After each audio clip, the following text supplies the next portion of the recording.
Now, I hate to break it to you, but there's no such thing as a baby carrot. The cute little carrots they sell at supermarkets are actually regular carrots that have been shaved down to this baby size. You would think strawberry-flavored gummy bears should be red or pink, right? Well, sorry to say, but they're green. Brown rice and white rice are the same product. The white variety starts off as the brown one, but then some parts of it are removed by milling, which gives the rice its white color. This allows it to be stored for longer, but at the same time reduces the rice's nutritional value. Now, on the topic of rice, it was used to build the Great Wall of China. The builders mixed sticky rice soup with lime and got rice mortar for construction. It was stronger and had better water resistance than regular lime mortar. Thanks to the rice soup, the Great Wall has been able to stand for centuries despite the elements. You found a long-forgotten chocolate bar somewhere deep in your desk. Yum! Nice surprise! But when you open it, you hesitate. There's some unpleasant-looking kind of dusty film on it. Don't worry though, it's still safe to eat. It's just that the fat or cocoa butter used to make the chocolate has been separated from the rest of the bar because of the heat. As it cooled back down, it created this whitish film. The taste might be a little off, however, so it may be best to use it for cooking instead. And you'd have more self-control than I do. Avocados can't ripen while on the tree. If not picked, they will simply fall from the branch while still not ripe. When picked, though, they will become soft and flavorful just like we love them. This happens because of the burst of ethylene produced by the fruit itself after picking. It's inhibited while the avocado is still on the tree. Tomatoes bought at supermarkets often have a weak flavor. It has to do with how they're grown and stored afterwards. Tomatoes are gathered when not fully ripe yet, and they ripen in the transportation containers and on the store shelves. But if they're stored at temperatures below 40 degrees Fahrenheit while not fully ripe, they lose a lot of their flavor. So, to keep them tasty, it's best to store tomatoes outside the fridge. Honey is probably the only food that can literally never go bad. If it's properly sealed with no air left in, it can go for millennia and still be edible. The oldest pot of honey ever found was 5,500 years old, next to the mummy of Winnie the Pooh. Nah, not really. While dark and milk chocolate raise no questions, their white sibling isn't chocolate at all. It doesn't contain any cocoa powder, which makes chocolate, well, chocolate. The white variety is made of cocoa butter mixed with sugar and flavoring, usually vanilla. Peanuts are closer relatives to peas than to nuts. They're legumes, the type of plants that includes peas, chickpeas, and beans. Cashew nuts aren't nuts either. They're seeds that are collected from pretty large fruits. The same can be said about walnuts, almonds, pecans, and pistachios. When you buy some sushi rolls with crab meat, what you get is no crab at all. The red and white stuff is what is called imitation crab, and it's basically paste made of fish. Its other name is surimi. By the way, sushi was originally a way to preserve fish. It was stored in fermented rice, which could keep fish fresh for up to a year. And after that, the rice was thrown away while the fish was cooked and eaten. If you get all tearful while cutting onions, there are several ways to avoid that. One is put the onion in the freezer before cutting it. That will freeze the molecules of the chemical that makes you cry. Another method is washing the onion in cool water just before cutting it. The cold and moisture left on the onion will not allow the tearful chemical to get in your eyes. And the third way is to put a wet paper towel next to your cutting board. The chemical gets attracted to the nearest water source, which is usually your eyes, but in this case, it'll be the towel. Now, the vast majority of wasabi we eat isn't actual wasabi. The real thing is very expensive. So what we get is just a mixture of horseradish, mustard, and green food coloring. Be careful when you eat fresh pineapple because it can literally eat you back. It contains an enzyme that digests protein. That burning sensation you get when you've eaten a bit too much pineapple, that's it. Mac and cheese used to be a really fancy dish back in the 18th century US. Pasta could only be imported from Italy, which made it expensive, and the process of making cheese was time and effort consuming. It didn't make the product cheaper either. Only the wealthiest could afford a plate of mac and cheese, and it was served in the fanciest restaurants as a delicacy. Oysters, lobsters, and pretty much any other seafood, on the other hand, were considered food for the poor back in the day. Seaside communities fed themselves with what they could catch in the sea, and that included mussels, crabs, and a lot of other stuff we consider delicacies today. Wow, I think if I ate mac and cheese with lobster right now, my head would explode. Back to rich food. In medieval times, fish was considered a gift fit for a king. English monarchs were known to be presented with huge pikes, and even before that, in the Roman Empire, fish such as red mullet was a delicacy that emperors paid for with large amounts of gold. Farmed salmon fresh is naturally gray. Wild fish eat a lot of shrimp, which makes their meat that trademark pink-orange color. The farm kind is fed with a special plant pigment for the same effect. The inventor of petroleum jelly, Sir Robert Cheesebro, claimed to eat a spoonful of Vaseline every single day. He also asked his nurse to cover him head to toe in the stuff when he fell seriously ill. He soon recovered and lived to be 96 years of age. All the while, he firmly believed in petroleum jelly's miraculous properties. It was a slick product. Oranges actually gave their name to the color we now know as orange. In Old English, this color was called roughly yellow-red. Only when the fruit became widespread across Europe, the word that signified their color appeared.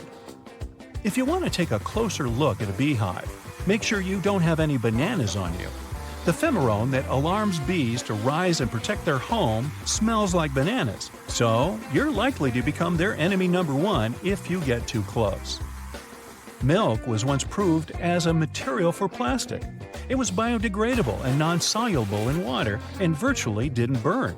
But it was later outperformed by oil-based plastic because the milk-based variety couldn't be molded and became brittle over time. Also, the oil-based kind was a lot cheaper in production. Pound cake got its name for the mass of its ingredients. It was originally made from a pound of butter, a pound of eggs, and, you guessed it, a pound of sugar. So it should be 3-pound cake. The most expensive pizza you can ever get costs around $12,000. It can only be cooked by 3 chefs in your home, and it takes 3 full days to make. Do the chefs have to stay in your home? In ancient Egypt, laborers were paid with food. They got radishes, onions, and garlic as part of their wages. These plants were known for their antibacterial properties even then, which made them pretty valuable.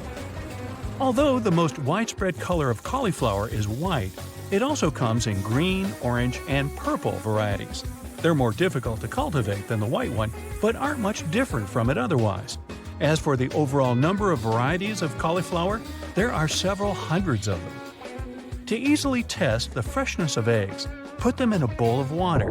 A fresh egg will quickly go down to the bottom, while a rotten one will float. Hey, last one to the bottom is a rotten egg. To make any matches waterproof, cover them with a thin layer of transparent nail polish and let them dry well. To always have something to light them with, glue a piece of fine sandpaper to a lid of a plastic box and put matches inside. Cotton clothing won't keep you safe and warm out in the wild. It takes forever to dry from sweat or rain, and wet clothes lose heat 25 times faster than dry ones. If you don't want to freeze, go for polyester, nylon, or wool. Take microfiber towels that dry in an hour. If you're lost in a forested area, try to find a spot with dark or damp soil. It's likely there's water under it, and you can make a seep well for fresh drinking water there. Dig a hole about twice as wide as your arm from elbow to fingertip and half as deep. Use small rocks to line the side and the bottom to keep the dirt from your fresh water source. You can use your t-shirt or a bandana as a water filter. Put one end of it in a container filled with dirty water standing above an empty container for clean water. The other end goes in there, and the water pours in, cleansing itself on the way. Be sure to boil the filtered water before you drink it. Another use for your t-shirt is a dew collector. Wipe it over some grass covered with dew early in the morning, then squeeze it into a container and you'll have safe drinking water. You can also leave it in a rainstorm to collect some water. A clean shirt or fabric works best. To survive a waterfall plunge, take a deep breath as you are getting close to the edge. Reposition your body to go down feet first. Wrap your arms around your head and seal your nose from water with your elbows. Tense your muscles, put your legs together, and close your mouth and eyes as tight as you can. When you get to the bottom, start swimming away from the waterfall while you're still underwater. Now, if you ever fall into rapids, hold onto a boulder, a log, or whatever comes handy so that the water doesn't carry you deeper.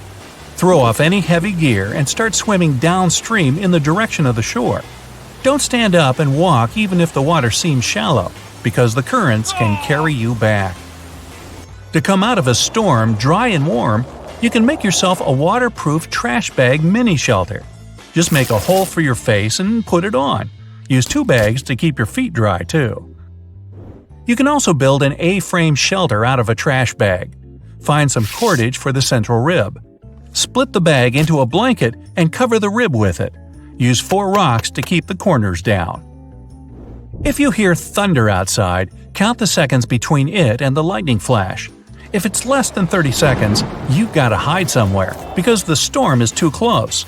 If you can't do that, at least stay away from tall, lone trees. If you're in a group, spread out to minimize the risks of everyone getting struck.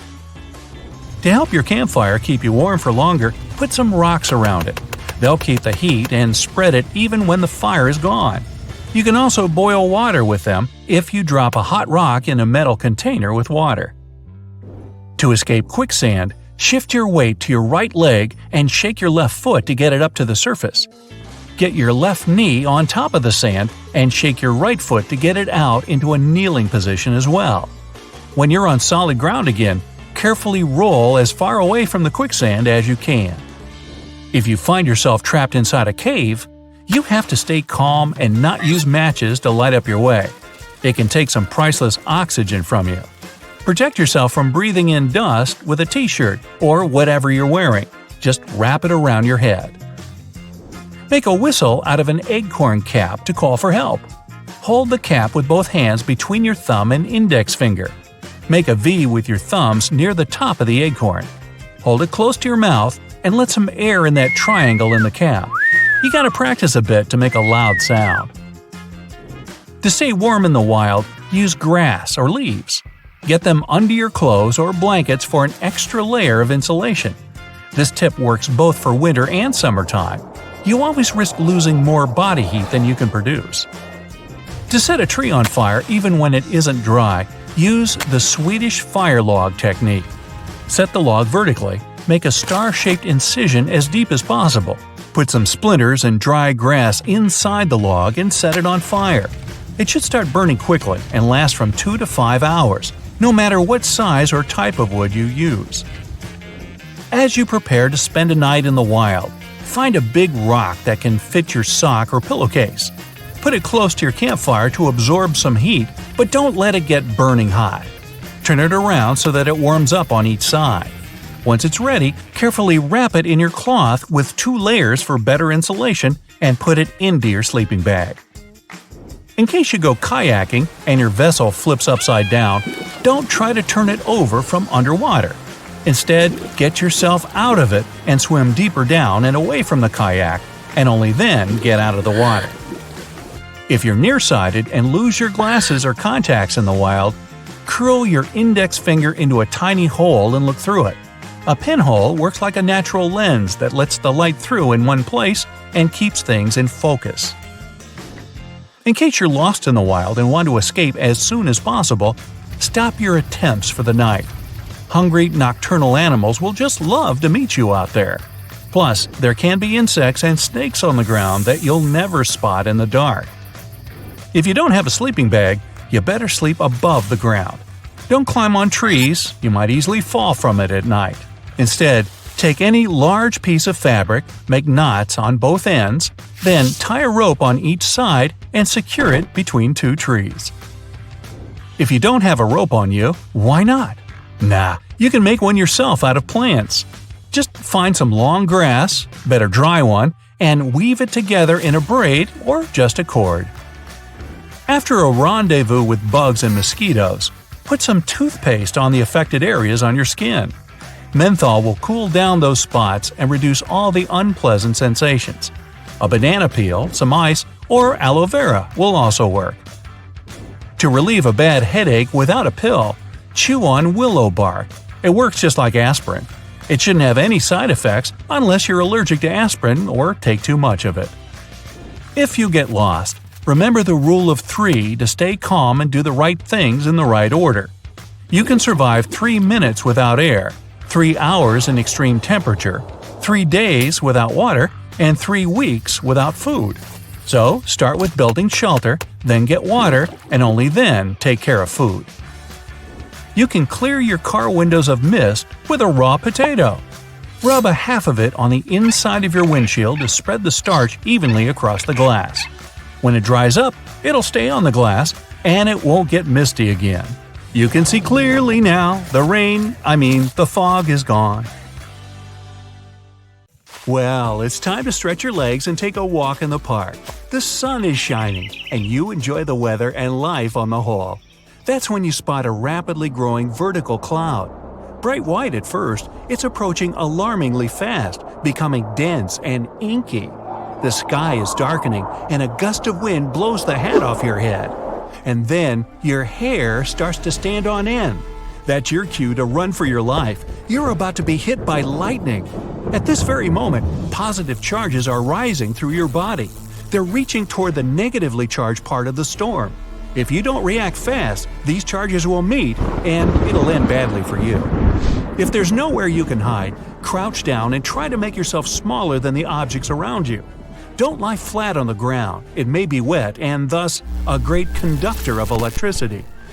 There are also other signs that scream danger during a lightning storm. Your palms may begin to sweat.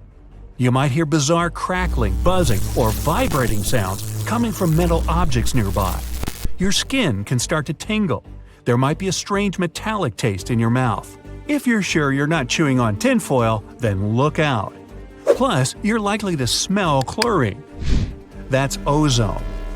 Electrical charges split the molecules of nitrogen and oxygen, which are the main gases forming the atmosphere, into separate atoms. When these atoms come together again, some of them produce molecules made up of 3 oxygen atoms. That's ozone. You can smell it during a thunderstorm because downdrafts bring it from high altitudes to your nose level. You can figure out how close a thunderstorm is by measuring the time between spotting the lightning and hearing the thunder. Every 5 seconds is 1 mile. The sky over your head is darkening and turning ominously green. Something hits you on the cheek. Ouch, it hurts. You pick up the offending object. It's a massive hailstone. But it's not that cold outside, and it's not raining. You notice how still everything is, how quiet. There's no wind whatsoever. It makes you think about the calm before the storm. And indeed, soon you hear some noise. It's approaching rapidly and turns into a loud roar, as if a freight train is moving towards you. Only it's not a train, it's a tornado, and you have almost no time to escape. The funnel isn't visible behind a cloud of debris, but you can't mistake this rotating column of air for anything else. If the tornado catches you on the road, get as far from your car as you can. This will prevent the vehicle from being hurtled toward you. Find a ditch, lie down in it, and cover your head. If you're inside, get away from windows and hide underground if possible. Now, you're at the seaside, walking along the shore and enjoying a light breeze. Suddenly, the ground starts shaking under your feet. Must be an earthquake. The next weirdness you notice is the water retreating from the beach at breakneck speed. It leaves behind the exposed ocean floor, reefs, and even fish. That's when you hear a distant roaring sound. It's a tsunami, and you only have a few minutes to save your life. Get to high ground immediately. A giant wave is already speeding toward the shore. It's not the only way a tsunami can creep up on you. It doesn't necessarily come crashing against the shore as a series of huge waves. A tsunami can look like a rapidly rising tide. It usually goes hand in hand with severe underwater turbulence. It pulls people under the surface and tosses heavy objects around. You can also notice seawater bubbling, swirling, and creating bizarre patterns. It's another sure sign a tsunami's coming. Your dog's restless. It's scratching the entrance door, roaming around the apartment, and trying to hide in the corner. Usually calm and docile, the pooch is now howling and barking. The weather's also been crazy for the past several days. It's hot one day and chilly 24 hours later. Plus, you've noticed that the stream near your house has livened up, bubbling as it's rushing past. Only when glasses start to clink in your cupboard do you realize what it means. The clatter is produced by foreshocks, tiny earthquakes leading up to the main event. Earthquakes often occur in clusters. If there are several weak quakes, a much bigger one might be on the way. Sometime before the disaster strikes, you might notice bizarre blue lights. Some of them seem to be coming from the ground, others are hovering in the air. These are so-called earthquake lights. Emitted from rocks under great stress, they can be seen days or mere seconds before the ground starts shaking. At the same time, some experts doubt earthquake lights exist. If you think an earthquake is about to happen and there's a catfish in your aquarium, pay attention to its behavior. Scientists have proved this species can react to earth tremors. The fish become restless when seismic activity is high. Some bugs can feel a storm coming. They get ready for the natural disaster by stopping any movement. That's why, if you notice that lots of insects around you look drowsy, search for shelter. As for bees, they can predict heavy rainstorms. They begin to work much harder the day before it starts raining. Square waves occur when two wave patterns crash into each other. This phenomenon looks awesome, but only if you're watching it from the shore. Don't even think of getting in the water to play in such waves. In that place, there are cross currents that can easily pull even a skilled swimmer under the surface. And if you see wild choppy waves carrying ocean debris and seaweed, stay out of the water too. It can be a sign of a strong rip current. It can carry you far away from the ocean. If you see smelly green stuff on the surface of a lake or sea, stay away from the water. It can be a hazardous algal bloom. You won't be able to tell whether it's toxic or not at first sight. That's why it's better to steer clear of it altogether. 3 or 4 days before a hurricane arrives, the sea or ocean surface can swell up to 6 feet. Waves hit the shore every 9 seconds. The closer the hurricane, the more rapidly the waves crash against the shore. They also get higher, sometimes up to 16 feet. The sky is littered with light, fluffy clouds. Roughly 36 hours before the hurricane reaches the shore, the atmospheric pressure begins to drop. After that, the wind speeds up. Wispy, hair-like clouds appear in the sky. 18 hours before the hurricane makes it to the shore, the sky opens up and it starts to pour. The rainwater often floods low-lying areas, welling up to 15 feet. When the hurricane is 12 hours away, a powerful gale starts to bring along loose debris. 6 hours before the landfall, the wind speed is already 90 miles per hour. It's strong enough to break and even uproot trees, fling around large debris, and flip cars. By the way, let's say you're sailing and there are some sharks circling your boat. Keep an eye on them. If the predators suddenly leave you alone and head for deep water, it might mean a hurricane is drawing closer. Get back to dry land as fast as you can and warn others. If during a period of heavy rains, you hear a roaring sound, it might be a flash flood moving in your direction. If you're near a river at that moment, you might see debris coming down with the flow. The water can be changing its color and becoming cloudier and darker. These signs should set alarm bells ringing in your head. If your gut feeling is right, you have no time to waste. Try to get away from that place as fast as you can. Flash floods are often lethal. If you're out in the wild, pay attention to the water in creeks, streams, and rivers. If it's falling or rising rapidly, it might be a sign a landslide is about to happen. And if you see the water turn muddy, don't wait for more evidence. Get out of the area immediately. You wake up in the middle of the night from the feeling as if someone's peering at you from the darkness. You open your eyes and see... Oh, hi, Biscuit. It's your pet hamster that you took in just yesterday. It's sitting right before you. And there's something primal about it. Suddenly, the hamster stands up on his hind legs and howls like a wolf, only much higher, like a whistle. Then, Biscuit scampers to the window, takes one last look at you, and jumps out into the street. What in the world was that? Calm down. It's just that what you took for a hamster was really a werewolf mouse. Or simply, grasshopper mouse. It's a perfect hunter. It's agile, quick, and doesn't feel pain. The mouse lives in North America and doesn't like digging holes. Why work if you can drive the owners out of their homes? This cute ball of fuzz preys on grasshoppers, snakes, and spiders. But most of all, it loves dangerous prey. Arizona bark scorpions are extremely venomous, but our cutie here, he doesn't care.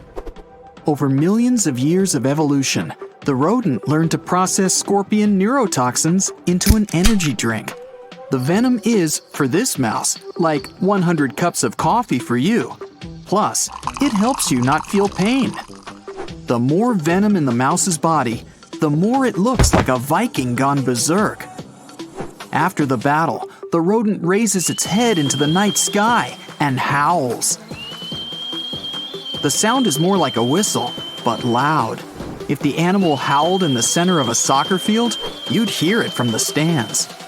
This way, the mouse makes itself known and tells everyone, "I'm in charge here, so don't you dare cross me." You don't believe?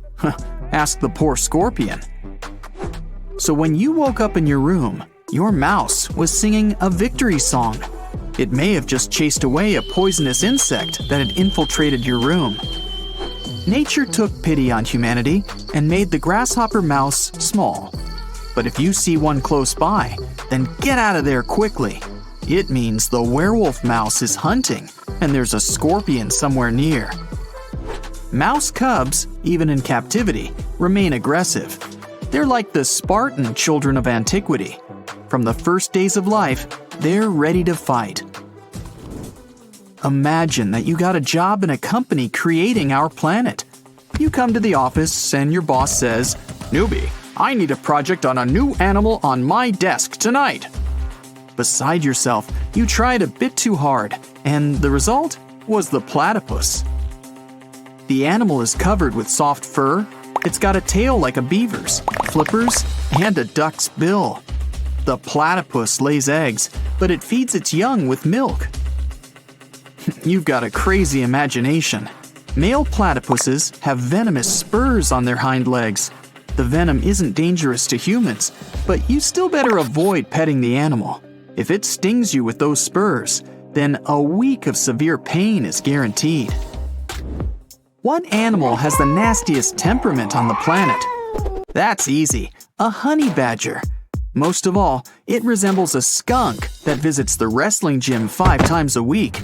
And it smells like that too. The honey badger weighs as much as a 2-year-old child, but it's not afraid of anyone. It doesn't care who's confronting it, be it a venomous snake, 2 lions, or a pack of hyenas.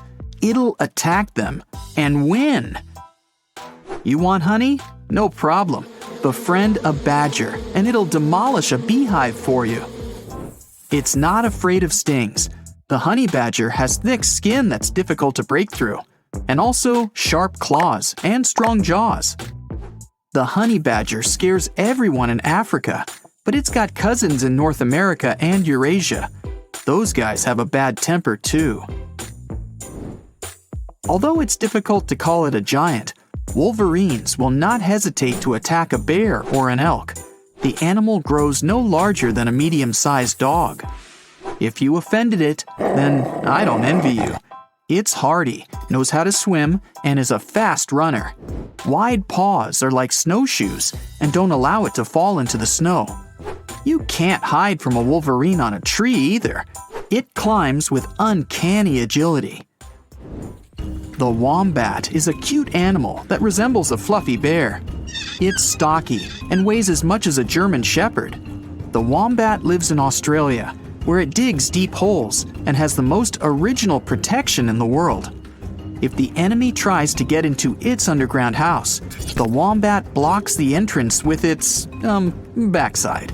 This part of the body consists of 4 fused bones. For a wombat, it's sort of a shield, and it's difficult for a predator to bite through it. The animal is peaceful. but it has poor eyesight and, well, it isn't very smart. If it thinks you're posing a threat, it will attack. The Indian gray mongoose is a real champion when it comes to fighting cobras.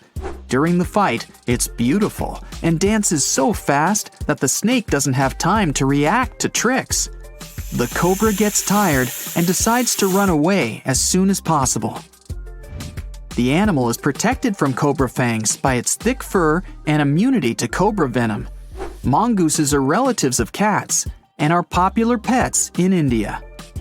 The animals love to sit on their owner's lap, but retain a wild character. In nature, mongooses rarely attack people, but if cornered, they become unpredictable.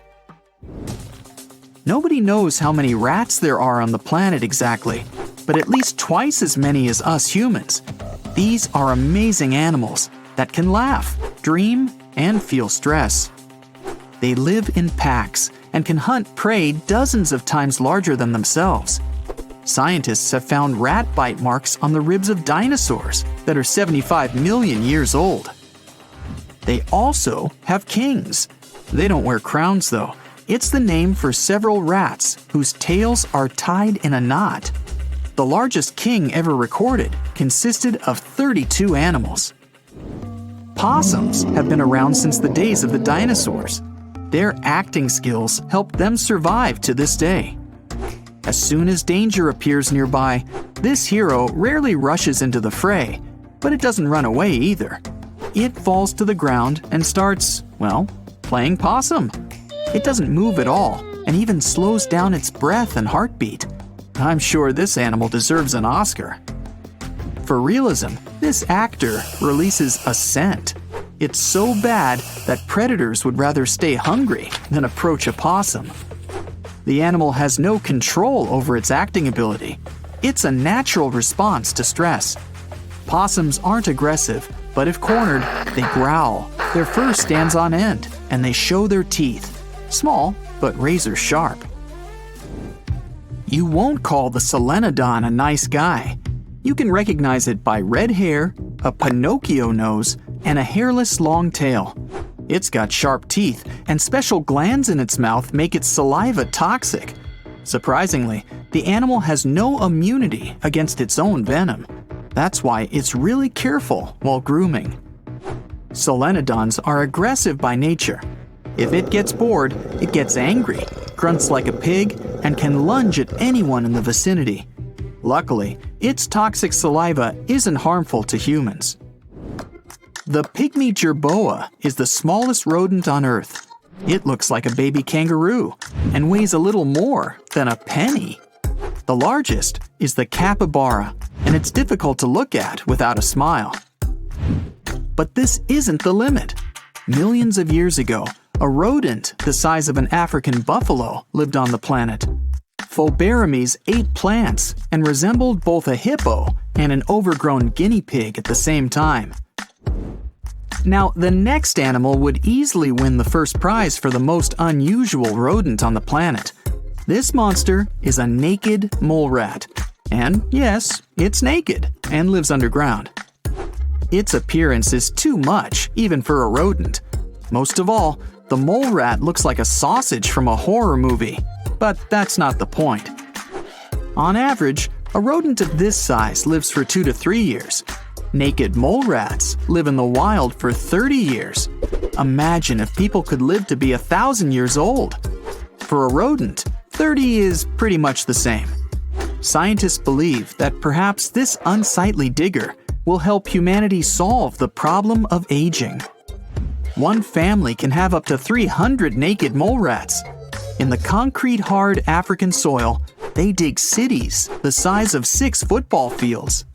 People don't meet these rats. They rarely come to the surface and drink no water. These rodents get moisture from plant roots. Well, it's that time of year again, spring cleaning. Making your way outside, you grab the duster and broom to get rid of all those cobwebs on your windows. They don't stand a chance this time. Removing one cobweb after the other, you suddenly notice some weird-shaped mud stuck under the eaves and porch. What's this? It suddenly dawns on you. These have to be mud dauber wasp nests. You're probably thinking there's a swarm of them around with so many nests being side by side. Luckily, mud dauber wasps are solitary insects. Whew! All those little mud huts are filled with paralyzed spiders. Sometimes, even up to 500 spiders can be trapped in these lockers, just waiting for the wasp young to hatch. If the nest has holes, it may indicate the nest is inactive or old, as mud dauber wasps create holes when they leave the nest. If you're not going to remove them, it's best to wait until nighttime when they're not as active. While they're pretty placid, if they feel threatened, they won't hesitate to sting. Looking like someone got halfway through building one insect and forgot what part came next, the mole cricket is one insect that really looks out of this world. With claws like a mole, a body of a cricket, and the head of a shrimp, this critter is like the platypus of the insect world. They're not venomous and will only bite if you trap them inside your hand. And if you really annoy it, it's got something else up its sleeve – the wings. They can spit a foul-smelling brown liquid from their body, just like a skunk. So just let them leave your home and there will be nothing to clean up. Rock pools are teeming with all sorts of plant and animal life. Sea creatures such as starfish, seagrass, hermit crabs, tiny fish, and all types of octopuses. If you come across this tiny blue-ringed octopus, it's best to leave it alone. It's flashing neon blue at you for a reason. This miniature octopus has a venomous bite that's 1,000 times stronger than cyanide, with no antidote available. Don't poke it with a stick or try to pick one up. It's not worth the trip to the hospital or the morgue. Snakes on land are scary, but sea snakes are on an entirely different level. Found in the Indian and Pacific Oceans, there are about 50 different species of sea snakes, and they're beautiful as much as they're dangerous. Luckily, they don't seem to worry about us too much. The Dubois sea snake is arguably the most venomous snake in the ocean, with the big sea snake not far behind. Their venom makes a cobra's bite seem like a walk in the park. The venom of both these snakes is extremely dangerous. Good thing for us that their venom can take hours to cause any symptoms in humans. If they can bite through your wetsuit, that is. Now, if this fly lands on your arm outside, you might just scream a little. Hey, I wouldn't blame you. The scorpion fly, as its name suggests, has a curved tail that looks just like a scorpion stinger. But you can breathe a sigh of relief. This is only used for mating. It also has a long beak-like head that's used to feed after stealing insects from spiders' webs. To find the perfect partner, they love to give the equivalent of a box of chocolates and flowers, except theirs is saliva. How romantic. If you happen to be in Africa, you might just miss this large bird if you're not paying attention. The shoebill will just casually stand still as you walk right on by. Growing up to 5 feet tall with an 8-foot wingspan, the shoebill sounds like an apex predator, though it's anything but. Known as one of the most slow-moving birds, almost statue-like, the shoebill just eats fish near the surface of the water without a care in the world. This bird isn't afraid of humans at all. While they won't naturally come over to talk about the weather, they'll allow us to get close enough for some photos.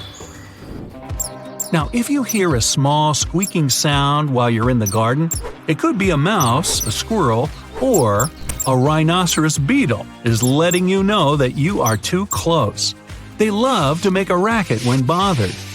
With a giant scary horn on top of their head, they might seem like they're able to defend themselves with it, but that's not possible at all. That's only to move leaves and sticks out of their way, and to stop other males from coming into the female beetle's area. Not only have they got a horn on their head, but they've also got Herculean strength, able to lift 850 times their own weight. It's like you or me lifting 65 tons or 11 elephants. Hey, let's try it. Nah. Found mainly in China, the small tufted deer looks adorable with its tuft of hair. That is, until it turns around. Oh no, it's a vampire deer! Luckily, this animal doesn't want to taste your blood or wear a cape.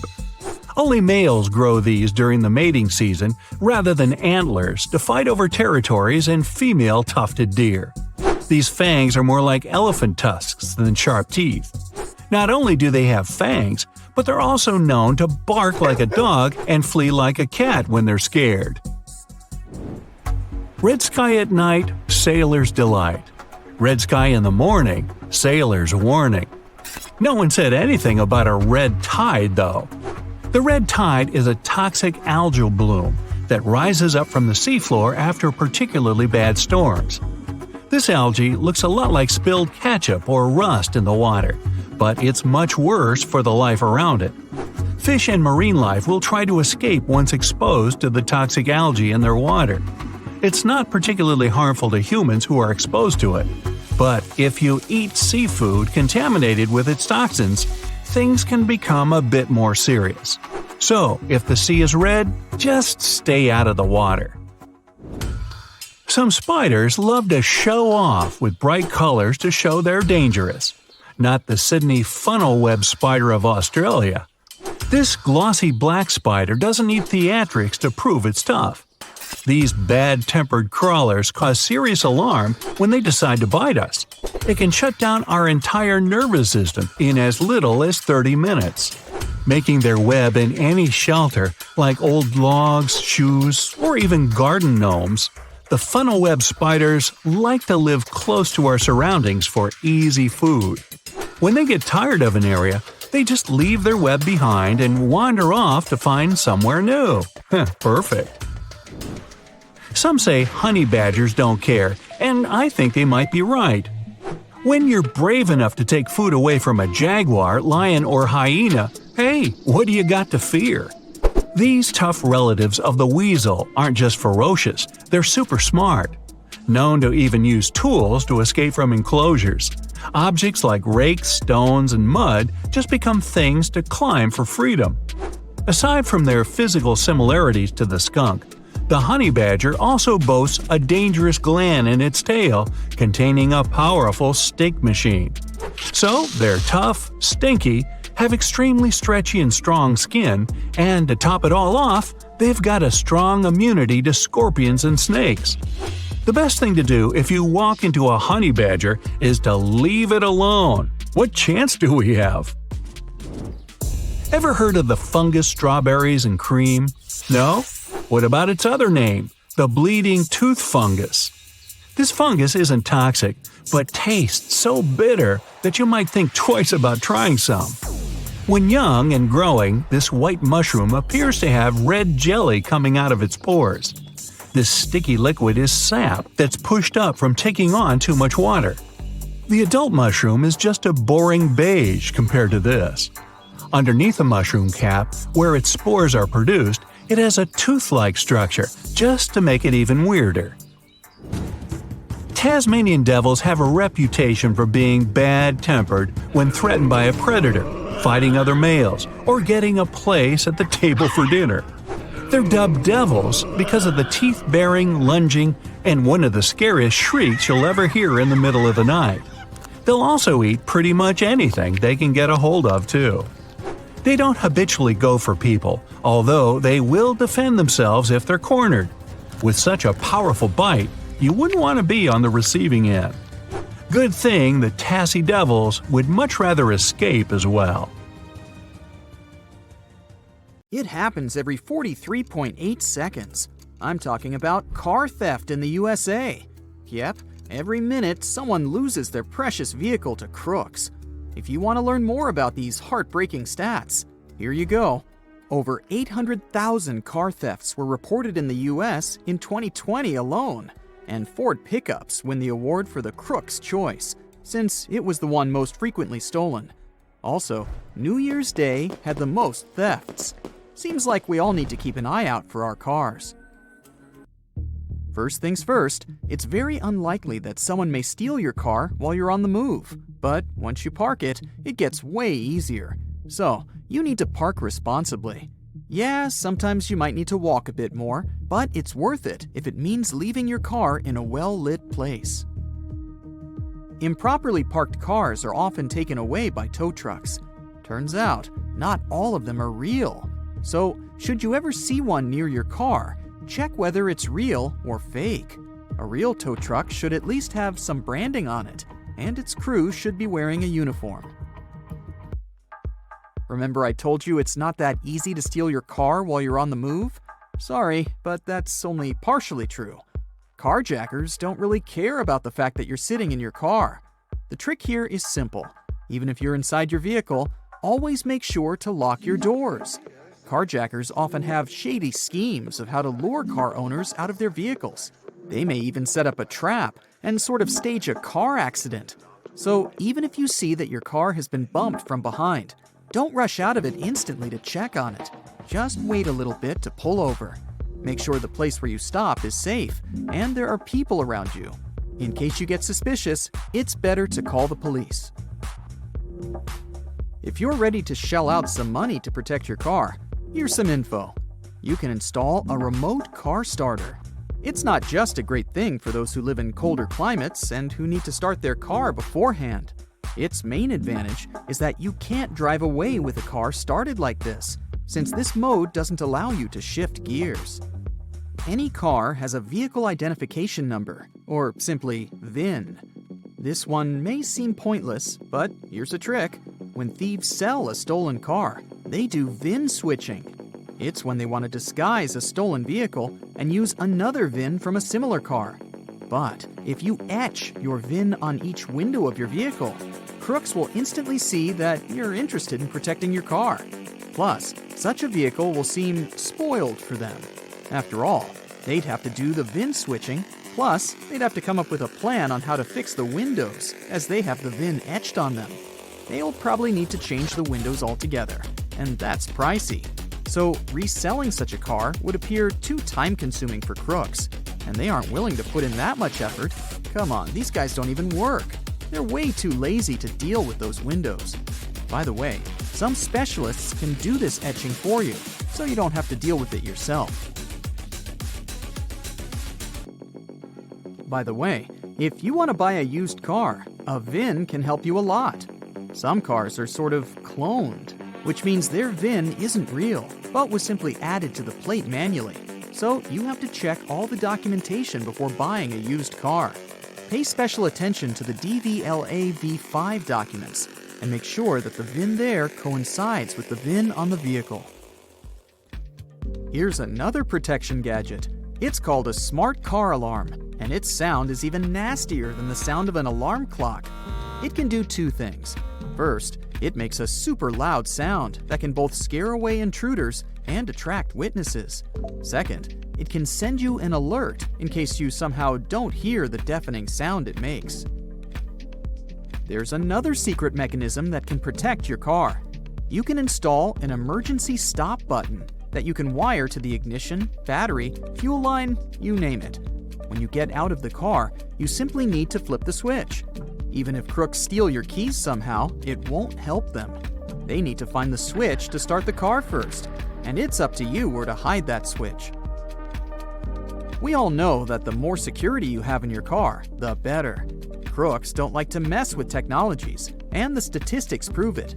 Tesla, along with other high-tech cars, were the least stolen ones over the last few years. However, modern doesn't mean safe and crook-proof. Many cool vehicles have engine management diagnostic ports. Sounds super convenient, but there's a downside. These ports can help unlock and even start the vehicle. So if your car has such a feature, consider getting a lockable cover. Always check whether you've closed the windows before leaving your car. Even the smallest gap is enough for a crook to open the door and steal the car. Yeah, don't tell me it's obvious. I somehow see cars with open windows every single day. If a crook really wants to, they can simply smash a window with a heavy object or even a rock. See what I'm driving at? Try not to make crooks want to open your car. That means there shouldn't be any valuables visible. So please, no laptops or purses on the front seat. Hide them in the trunk or take them with you. There are many options. Just don't show thieves that there's something they can steal from your car. keeping a spare key in the glove box isn't the best idea either. Crooks know where to look for it. It's really simple. They've opened the car, which isn't that complicated, and they just open up the glove box, and they're free to drive. So let's say you still keep your valuables in the car and a spare key in the glove box, because, you like it that way. Well, consider installing a steering wheel lock. It's probably not that functional, but experts believe it's a working visual deterrent. Remember how thieves are sort of lazy and don't want to mess with various gadgets? Specialists claim that crooks are more likely to pass by a car that has a steering wheel lock on it. So even if a crook still wants to drive your car away, they won't be able to. Plus, it's not that easy to remove it. Now for the most obvious tip. It's CCTV. There's a variety of such cameras today. They have night vision modes, people detection functions, and really high resolution. Literally anything you might need. A real camera can help you watch your car 24/7. But in case you don't feel like spending money on that, you can install a dummy and hope that the thieves won't figure it out. Okay, let's imagine the worst. Someone ignored all of these simple tips and got their car stolen. What should they do? First, they need to provide all the information to the police. So make sure you know the color. I know, it's easy, but please don't use complicated wording while describing the car color. Like, it's not moss, but rather dark green. You also need to know the year, make, and model. Make sure you remember all these. The police will also need to know your license plate number and VIN. If you don't remember the VIN by heart, write a note on your phone just in case. Endless hot deserts seem lifeless at first glance. But among these sands, you can meet dangerous and sometimes creepy creatures. Some of them can only cause health problems, but some can stay in your memory forever. Let's get to know them, starting with dangerous ones and finishing with real nightmares. So, you're walking through a desert and see a big teddy bear with open hands. You understand that it's probably a mirage, but still, you come closer. You were right. It's not a plush toy, but a giant cactus. There's something strange about it. Thanks to some strange fluff, the branches resemble the arms of a teddy bear. However, this is not fluff, but thousands of thin needles, and they are the reason you shouldn't come closer. The cactus is called the jumping cholla, or teddy bear cholla. It grows in the desert areas of Arizona and in the northern part of Mexico. Don't worry, this cactus won't attack you, but it will cling to your skin or clothes if you touch it. Such a fur coat protects the cactus from animals, creates shade, and saves it from heat. The lateral branches are the most important parts of the plant as they carry out photosynthesis and accumulate a large amount of moisture inside. So, despite all the danger, the cactus can be helpful for desert wanderers. And the danger here is needles. If you look closer at them, you will see they have the shape of hooks. One touch, and hundreds of thorns are already in your finger. It's pretty difficult to get rid of them, and the needles cause unpleasant, painful sensations. But the coolest thing about this cactus is the way it reproduces. The plant clones itself in a new place. When animals and people pass the jumping cholla and touch it, the cactus gives them a small piece of itself, along with the needles. As soon as you throw this piece to the ground, it takes root and starts growing. The degree of danger is rising. The next monster from the desert is running toward us, and that is an ostrich. Many think these animals are cowards hiding their heads in the sand. You will most likely change your mind if you're unlucky enough to meet one. Usually, ostriches are not aggressive, but you should run if you come closer to their nest. On the other hand, you won't be able to do that because ostriches move at a speed of 43 miles per hour. You need a car to get away from them. They run and hit their enemy with their chests. There have been cases when ostriches attacked vans and caused significant damage to them. But the main danger these birds present is their powerful legs with sharp claws. They can deliver strong blows with them and even beat a prone opponent. So yes, if you see an ostrich in the distance, go the other way. This small spotted lizard lives underground almost all the time in the arid deserts of the southwestern US and northwestern Mexico. Sometimes, it goes outside to find lunch. It only seems cute, but in fact, it's a dangerous Gila monster. Its thick skin protects the reptile from hawks, coyotes, and other predators. But its main protection is its venom. Snakes and spiders inject their toxins using long, needle-like fangs. The Gila monster clamps down and chews the prey to spread the venom. And when it bites a person, it can keep its jaws closed for a long time. Getting rid of the animal is a tricky feat. People who have experienced the effects of the venom say it feels as if hot magma passes through the veins. Despite this, the lizard turned out to be useful for science. Doctors used its venom to create medicines for diabetes and obesity.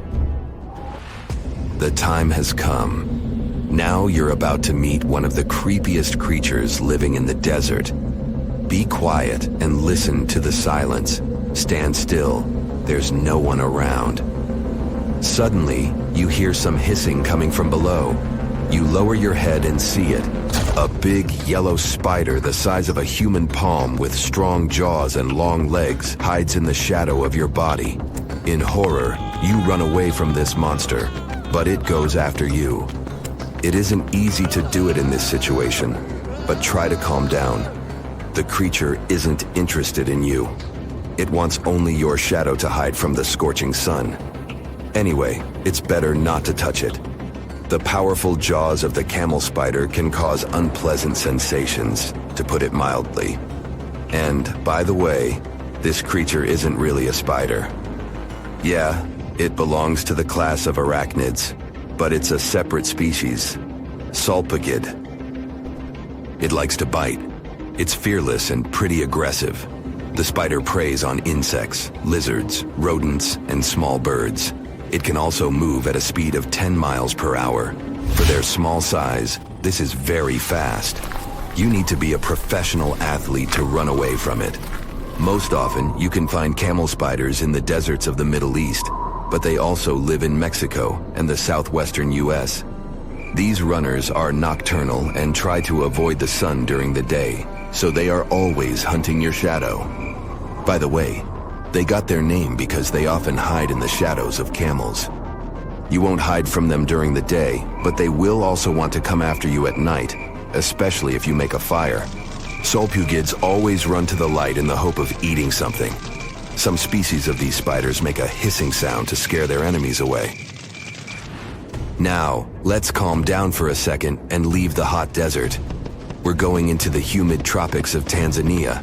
Under tree bark, fallen leaves, and in dark caves, you can meet one of the most terrifying creatures on Earth, a tailless whip scorpion.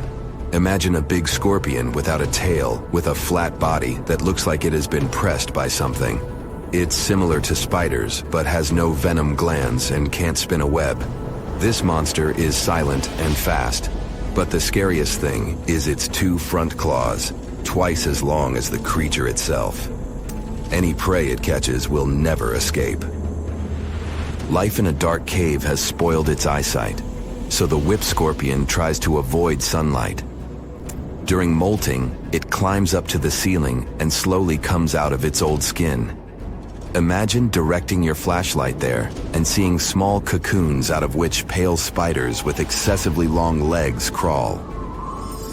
If you really meet it, be calm and slowly go away as far as possible. Be careful. The flat scorpion can crawl under your clothes in a second and bite you in the stomach. And that's not the worst part. Okay, this is a joke. This pretty guy is one of the shyest and most harmless creatures among spiders and scorpions. It's afraid of you and will never attack. Many consider it beautiful and keep whip scorpions in glass terrariums. If you want such a pet, carefully watch it so that it doesn't run away from its house. If it happens, it will be pretty challenging to catch it again. In a matter of moments, it can get under your bed or go through gaps in the floor. Then it'll go to your neighbor's apartment through a ventilation system and scare people there. Okay, how about one more scorpion? It's not as creepy as the other creatures in this video, but it's the most venomous scorpion in the USA. This is the Arizona bark scorpion. The problem is that you can see it in the desert, in your home, or in the yard. These dangerous venomous beasts crawl into rooms and often sting people. One time is enough to cause pain, similar to a bee sting. But someone with an allergy may experience paralysis, breathing problems, and other health issues. On some nights, when the sky over a powerful thunderstorm is clear, you might see elves, gnomes, trolls, or blue jets. Blue jets sound kinda random here, right? But we're not actually talking about fairy tales. These are all just different types of lightning flashes that are mostly visible very high above raging thunderstorm clouds. Let's take red sprites. Those are flashes of light that appear above thunderstorms that come in clusters. They are rare because they're only caused by a specific type of lightning called positive cloud-to-ground strikes. So a positive charge is transferred from a thundercloud to the ground during a lightning strike. These types of lightning make up only 10% of all lightning strikes. For more than half a century, many believed these flashes were just urban legends. People did see them from time to time, but the flashes were so brief that even if you had been lucky enough to catch them, you wouldn't have had time to call someone to witness this phenomenon with you. Even when respectable scientists or pilots would talk about them, the scientific community would mostly ignore them. In 1989, something strange happened. The researchers from the University of Minnesota actually managed to catch sprites on film, and that's how it started. People across the world began sharing videos and photos of red sprites. Red sprites can start as 328-foot balls made of ionized air. These balls shoot down from heights of about 50 miles at 10% of the speed of light. And researchers have been studying not only the lightning that plunges down from raging clouds, but these colorful flashes that go towards space too. So, electricity stretches up to the electrically charged ionosphere, but at the same time, it crushes down towards the ground. Red sprites come in different shapes, like these big, cool jellyfish sprites that sometimes have areas that measure up to 30 square miles. You may see carrot sprites or column sprites. They're similar, it's just that carrots also have long tendrils. The lower parts of tendrils are often blue, while the higher ones are red. On August 22, 2022, we were able to take some stunning photos of red-white streaks in the sky above the Atacama Desert in Chile. They were surrounded by another bigger glow of greenish color. It's something we call air glow, and you can only see it this well when there's no light pollution. It's basically when we use too much artificial light, and among other things, it doesn't allow us to observe stars and other objects we might otherwise see in the sky. And this air glow happens because of atoms of nitrogen and oxygen in our atmosphere. Sunlight knocks away their electrons during daytime. Then, they slowly recombine with their electrons, which is a process that causes them to glow. How can you see a red sprite? First, you need to find a large thunderstorm.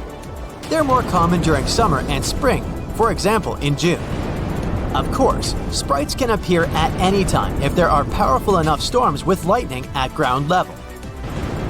The skies need to be clear and very dark, ideally without bright moonlight. And the storm should be around 100 to 200 miles away. That way, clouds won't block the sky and you'll have better visibility. In the perfect scenario, the storm will be moving along a distant horizon, so you'll be able to see everything above the cloud tops. You can track a storm with weather radar. Your eyes need some time to adapt to the darkness around you. Give them some time, about 20 to 30 minutes. Keep your eyes above the clouds and try not to look at the clouds directly. Ignore lightning flashes. A sprite will pop maybe once for every 200 lightning strikes. Don't expect to really capture it on camera, it's not easy. but the view itself will likely be worth the wait. This and similar flashy events are something we call TLEs, which stands for Transient Luminous Events. Blue jets are also worth mentioning. These are dim blue lights that stream up like a very fast puff of smoke above powerful hailstorms. They're also very rare, and in most cases, you'll only be able to see them from an airplane. And now we get to those fairy tale creatures. Elves, when we talk about lightning flashes, are brief discs of dim light you can see about 60 miles high in the atmosphere. It's just an abbreviation. Their full name is emissions of light and very low-frequency perturbations due to electromagnetic pulse sources. Yeah, I suggest we stick to elves. Moving to trolls. Those are red spots that pop close to cloud tops after the flash of a very powerful red sprite. Gnomes are the smallest and fastest flashes. We're talking about tiny white spikes of light that flash from the top of a big anvil of thunderclouds. The anvil is that elongated cloud you see at the top of a raging storm. It spreads downwind together with upper-level winds, and gnomes last for only a microsecond. And check this out. Ball lightning is in the shape of fiery orbs that can be as big as a golf ball or can grow up to a very large beach ball. They can be yellow, red, white, orange, green, or purple, and they can stay alive for a couple of seconds, even minutes sometimes. For the centuries, many people have been talking about how they saw ball lightning, sometimes even floating into their homes. But such events are really unpredictable and happen very rarely. Scientists have managed to recreate ball lightning in the lab, or at least something very similar to it. They have realized that ball lightning probably shows up after a lightning bolt strikes the ground. Mineral grains in the soil then vaporize. Here's something spectacular: volcanic lightning. This one is born in the plumes of a wild volcanic eruption. Like the rest of thunderstorms, volcanic lightning forms when static electricity builds up in Earth's atmosphere. And then it gets released in the shape of a lightning bolt. Scientists don't understand the whole mechanism here, but they think it's related to charging. For example, ice charging is what causes thunderstorms to form. It plays a part in producing lightning during volcanic eruptions too. This happens when the air heated in an eruption rises into the sky and meets cold air. The water from the eruption turns into ice particles, and when these particles bump into each other, some electrons get knocked off. The ice particles that now have more positive charges move higher into the sky and gather together. Or it may be frictional charging, another thing that leads to volcanic lightning. The same as ice charging happens when tiny particles of ice collide. Here we have ash and pieces of rock colliding and creating charged ions. There's dark lightning too. Over 10 years ago, researchers discovered that thunderstorms could generate brief but very strong bursts of gamma rays, which is the form of light with the highest energy. They are so bright that they can blind sensors on satellites, even when they're hundreds of miles away. They can also create antimatter. Antimatter is a type of matter made of particles with opposite charges compared to the particles in normal matter. Imagine having two boxes full of blocks. Some blocks are red and some are blue. When these pairs touch each other, they disappear or annihilate and turn into energy. That's what happens when particles of matter and antimatter meet. And these flashes could be the result of dark lightning because it gives off light that's not really visible. Regular lightning involves slow electrons. In dark lightning, electrons are high energy. They crash into air molecules and, by doing that, produce gamma rays. You check into your hotel room, connect to Wi-Fi, jump on the bed, and post 15 photos of your new window view.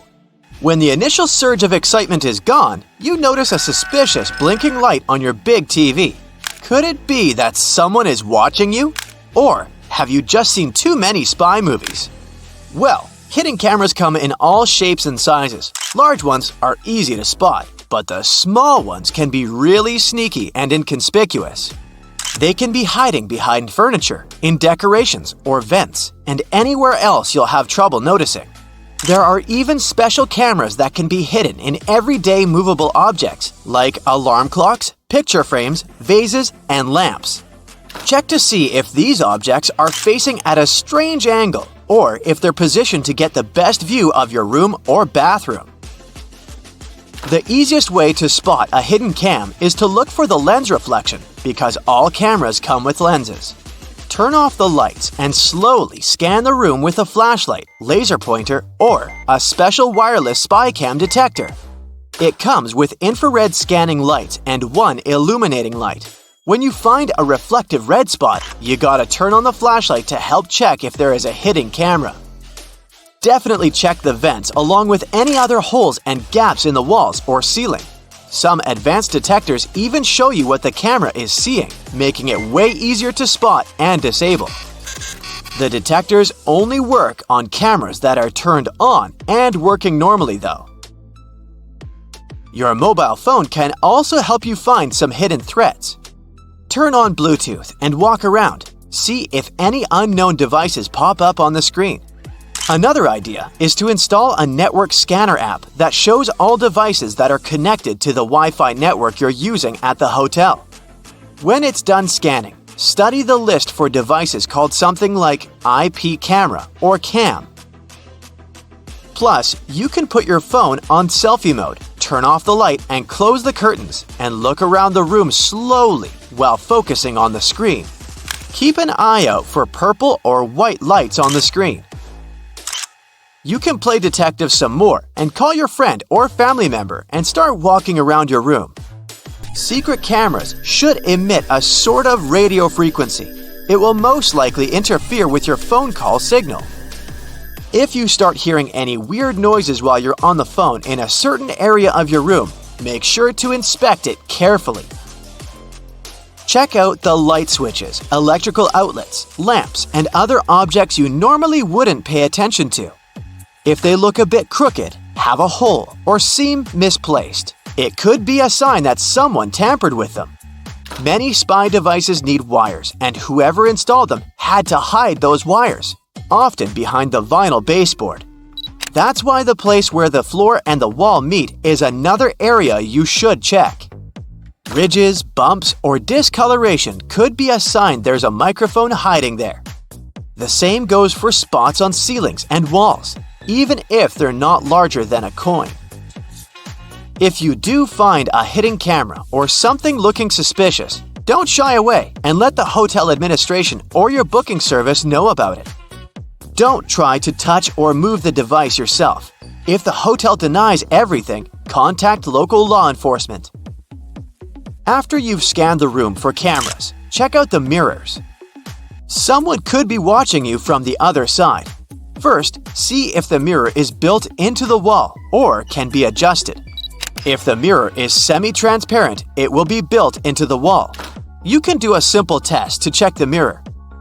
Press your fingertip against the glass and push firmly enough to leave a fingerprint as you move your finger away. Study the fingerprint. If there's a small gap between the print and the mirror where the glass should be, then it's just a mirror. On a semi-transparent mirror, there will be no gap. Another way to check if your mirror is semi-transparent is simply to tap the glass. If someone is watching you from the other side, the mirror will make an empty sound. A double mirror needs a brighter light on the other side than on yours. Get close to it and cup your hands around your eyes. Do you see some light behind the mirror? If so, you might have an unwanted audience. Before you leave your room or go to bed, make sure every door is securely locked. By every door, I mean not only the entrance to the room, but also the door leading to the terrace, if you have one. You can bring a portable door lock with you for extra security if you're staying in. You could also start a little DIY project and wrap a belt or a bag strap around the arm that pushes the door shut. Buckle it up and wrap it around several times for an extra layer of protection.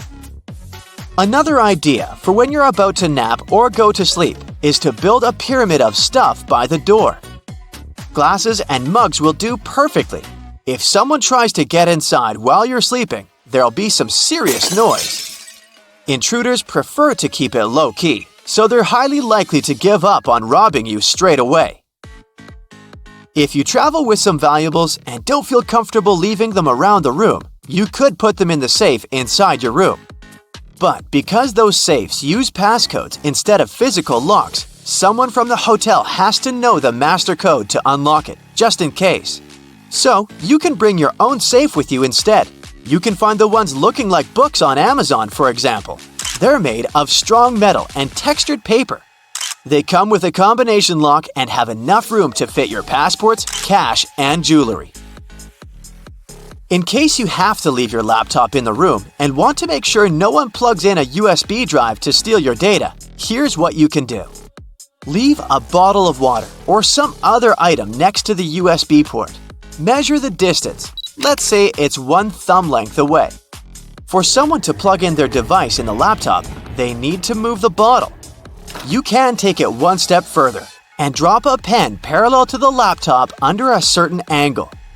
You can measure the angle with your smartwatch or phone using the compass app. Again, if someone moves it, you'll know. Even something as simple as a "Please do not disturb" sign can help you figure out if someone entered your room while you were away.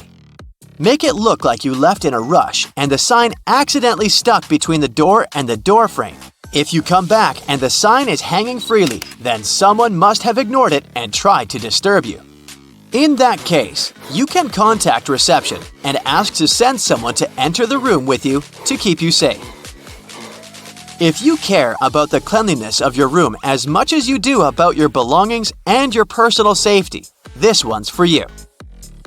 Hotel housekeeping workers normally have up to 20 rooms to take care of on an 8-hour shift. It means they'll have no more than 30 minutes for your room. It gives them enough time to make the bed, clean the floors in the room and the bathroom, empty the trash bins, and dust all surfaces.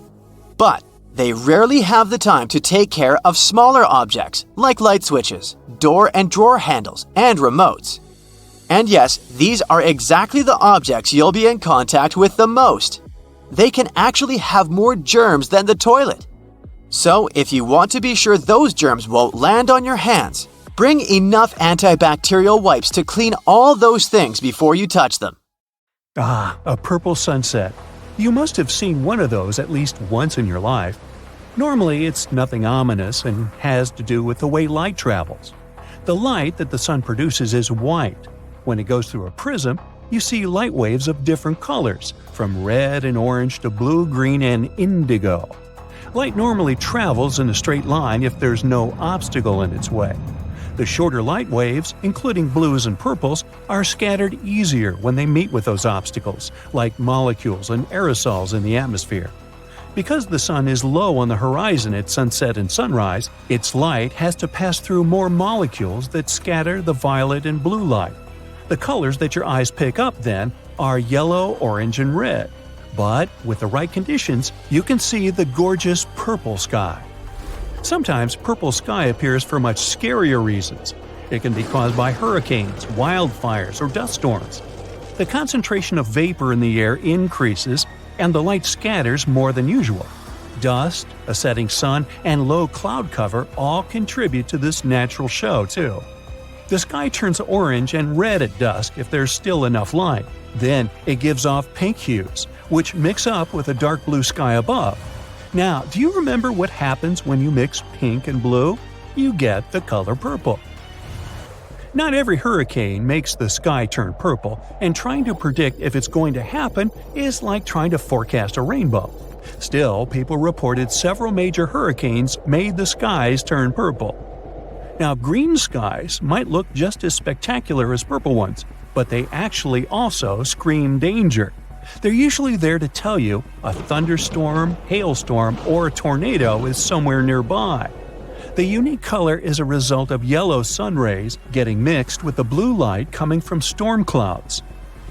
So you're enjoying a nice day by the ocean with a fresh breeze in your hair, when suddenly you notice the water starts retreating from the beach at a huge speed. This is a sign for you to start running as fast and far away from the beach as you can. This most likely means that a tsunami is on the way. A quick reaction maximizes your chances of survival. Now, if you notice the sea level is rising, but it doesn't seem too extreme, it could be another sign of an approaching tsunami. It happens in 40% of cases, and the incoming water is the first tsunami wave. The next one, way larger and more dangerous, usually follows in about 10 minutes. Another thing about tsunamis is that they like to arrive with some loud sounds. People describe them as thunder, the sound of a locomotive, a helicopter, or just a loud boom. Do you see a channel of choppy water on the beach? It's in your best interest to stay away from the water. There might be a rip current under the surface that can be extremely dangerous. Sometimes waves hit the shore in a weird way, which forms these rip currents. You might see a strange break in the waves, or an area with a different color than the rest of the water. Random bits of seaweed going in all directions is another rip current warning sign. If you happen to find yourself caught in a rip current, try to stay afloat, but don't try to go against the current. You'll only waste precious energy. Scream for help and try to float your way along the beach. Once you break out of the current, swim diagonally to the shore. The next time you spot conically shaped clouds in the sky, remember it's a good time to start looking for some shelter. If it just stays like that, a severe storm is on the way. But if a cloud of that shape starts spinning around, it means it's about to transform into a tornado. If you have bees nearby, they can save you from big trouble one day. These hard-working little guys get more active than usual when they feel like a storm is on the way. They speed up to collect more nectar before it hits them, and once they're done with it, they'll always come back to the hive 10 to 15 minutes before heavy rain, even when there are no obvious signs of it coming. Their secret is super-sensitive hairs on the back that can pick up electrostatic buildups from storm clouds. For centuries, people have noticed that animals act weirdly a couple of days before big seismic events. Dogs can't stop barking, cows halt their milk, and toads, rats, and snakes leave their homes. It looks like animals can feel smaller initial shock waves that humans don't even notice. Scientists have tried to find some legit explanation for it and run endless tests and experiments. But so far, they're still on their way to explaining this mystery. Can you smell ozone in the air? When a thunderstorm is on the way, it's the most distinct and pungent smell you can pick up. An electrical charge of lightning sets it free from higher altitudes. The other, more pleasant smell of rain is petrichor. Rainwater wakes up molecules on plants, trees, concrete, and asphalt. Their aroma spreads all over the place. You can even feel that smell in your own mouth. All those positive ions in the air that a lightning bolt sets free gets mixed with ozone and your saliva, and that's how you get that bitter metallic taste. When lightning is about to strike, you might hear bizarre crackling, buzzing, or vibrating sounds coming from metal objects nearby. Your palms may begin to sweat, and then you can feel your hair stand on end. That's a clear call for action, and that action is to run for your life. Positive charges are going through your body trying to reach toward the negatively charged part of the storm. Trust me, you don't want these charges to meet. If you see no shelter that you can reach fast, try to make yourself smaller than the objects around you. Drop down your umbrella and stay away from wire fences, metal pipes, rails, and other metallic objects. And don't lie flat on the ground, it's likely wet, which means it's a great conductor of electricity. If you suddenly notice crevices in the asphalt next to your house, it could be a sinkhole warning sign. Inspect your house on the inside. Does that door begin to jam? Or maybe there's a gap where the walls meet the ceiling. Uneven kitchen cabinets and drawers, slanted floors, stairs that begin to slope, water leaking after every rain, and displaced moldings are all signs that a sinkhole is about to open. To find out if it's definitely a sinkhole and how dangerous it is, you gotta consult with an engineering company. If you find a sinkhole that's already there, you gotta stay away from the sinkhole area. Fence or rope it off to make it less dangerous for others. You'll need professional help to fix it. Some volcanoes scream when they're about to erupt. Small earthquakes, which often happen before, produce a hum. It's mostly non-audible to human ears, but sometimes it reaches a frequency that lets you hear it as a strange rumbling or hissing sound coming from the ground. This noise is known as a harmonic tremor. With some volcanoes, it's the sound of magma bubbles vibrating when they're going through crevices in the crust of the earth. But it's not always like this. If scientists manage to understand what exactly causes these volcanic screams, they could create a limited early warning system for volcanic eruptions. If you're out in the wild, pay attention to the water in creeks, streams, and rivers. If its level is quickly falling, even if it's raining, this might be a sign of a nearing landslide.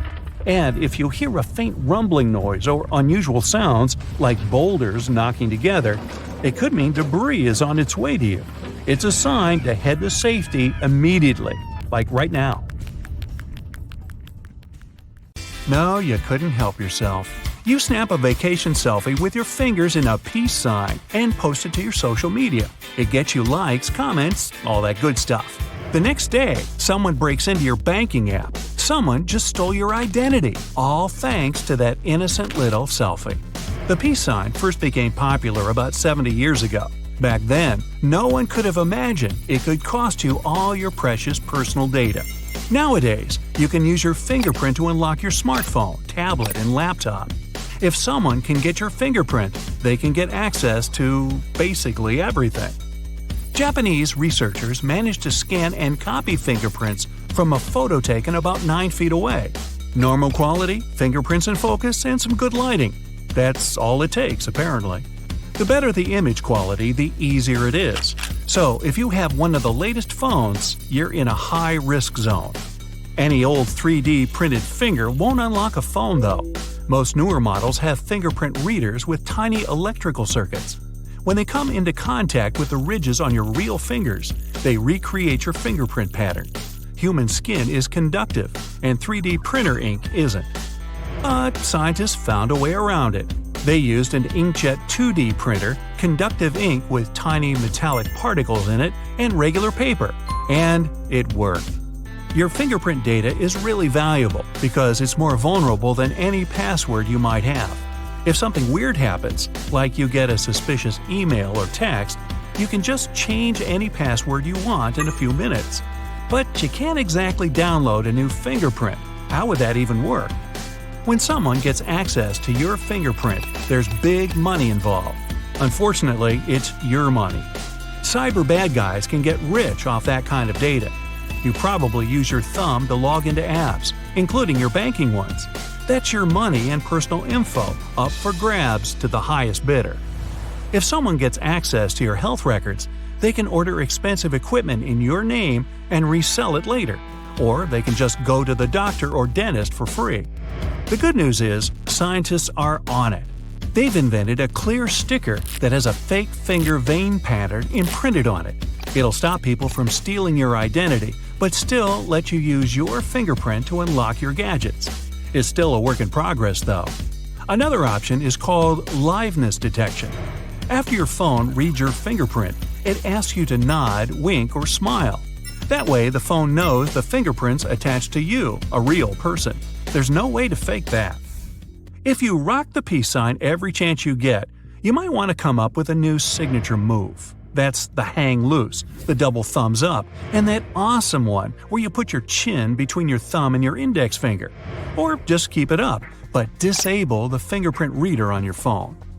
If you choose to do that, you'll need to be 10 times more careful about your passwords. Get creative when you answer those security questions, the ones they ask you when you forget your password. If someone's after your data, they can easily find out the name of your elementary school, your mother's maiden name, your favorite food or pet. Don't make it so easy. You can write your answers in backwards or just give funny wrong answers that you'll easily remember. Just in general, share as little information about yourself as you can online. In case you have your pet's name as a password, 1. Change it. 2. If you have to keep it, don't share pics of your pet's collar and name tag. The best passwords are, and always will be, random mixtures of letters and numbers. You can also use a password manager to create a stronger password. If your bank or insurance company asks you to provide some additional personal information by email, double-check with them. Call them, ask them if they really need it. Read the email carefully. Fake ones often have spelling or grammar mistakes, even if the email address seems pretty legit. When you're putting in your payment data to buy something online, make sure there's a padlock symbol before the web page address. That means it's protected from any bad guys out there. Don't share your full date of birth on social media, and watch out for those online quizzes that make their way around the internet. They don't really need to know where you went to school. Don't post photos that have your boarding pass, password, driver's license, credit card, or anything else with personal information on it, even if it's just casually lying there in the background. Bad guys can zoom in on it. If you don't want the rest of the world to know your exact address, turn off the location function in your camera settings on your phone. If you really want to keep the location info to organize your photos better, you can manually remove the geotag from photos you want to post online. On an iPhone, select one or several photos to post and tap the Share button. Then choose Options at the top of the screen. Toggle off the All Photos data in the next screen that opens. On a Mac, open Photos, then General Preferences. Uncheck the Include Location information for published items. On an Android, open Gallery. Tap the picture you want to take the geotag off and swipe up on it. Choose Edit, then tap the red minus thing next to the location. Then save the changes. Be careful when you're shopping online during your morning commute to work, especially if you're driving. Actually, just don't do that. But if you're on a bus or a train, try to position your screen in such a way that no one but you can see it. You don't want a sneaky neighbor to peep over your shoulder and copy your password, credit card details, or shipping address. You can get a special privacy screen protector just to be on the safe side. Don't make any bank transactions while you're using public Wi-Fi. When the network is unsecured, or if the website is unencrypted, you risk all that data going to someone else on the same network. They can even log in with your account.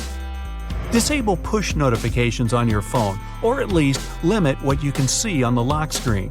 The name of the app that sent it is enough. Otherwise, when you leave your phone for a moment in a public place or at work, someone can get access to your data.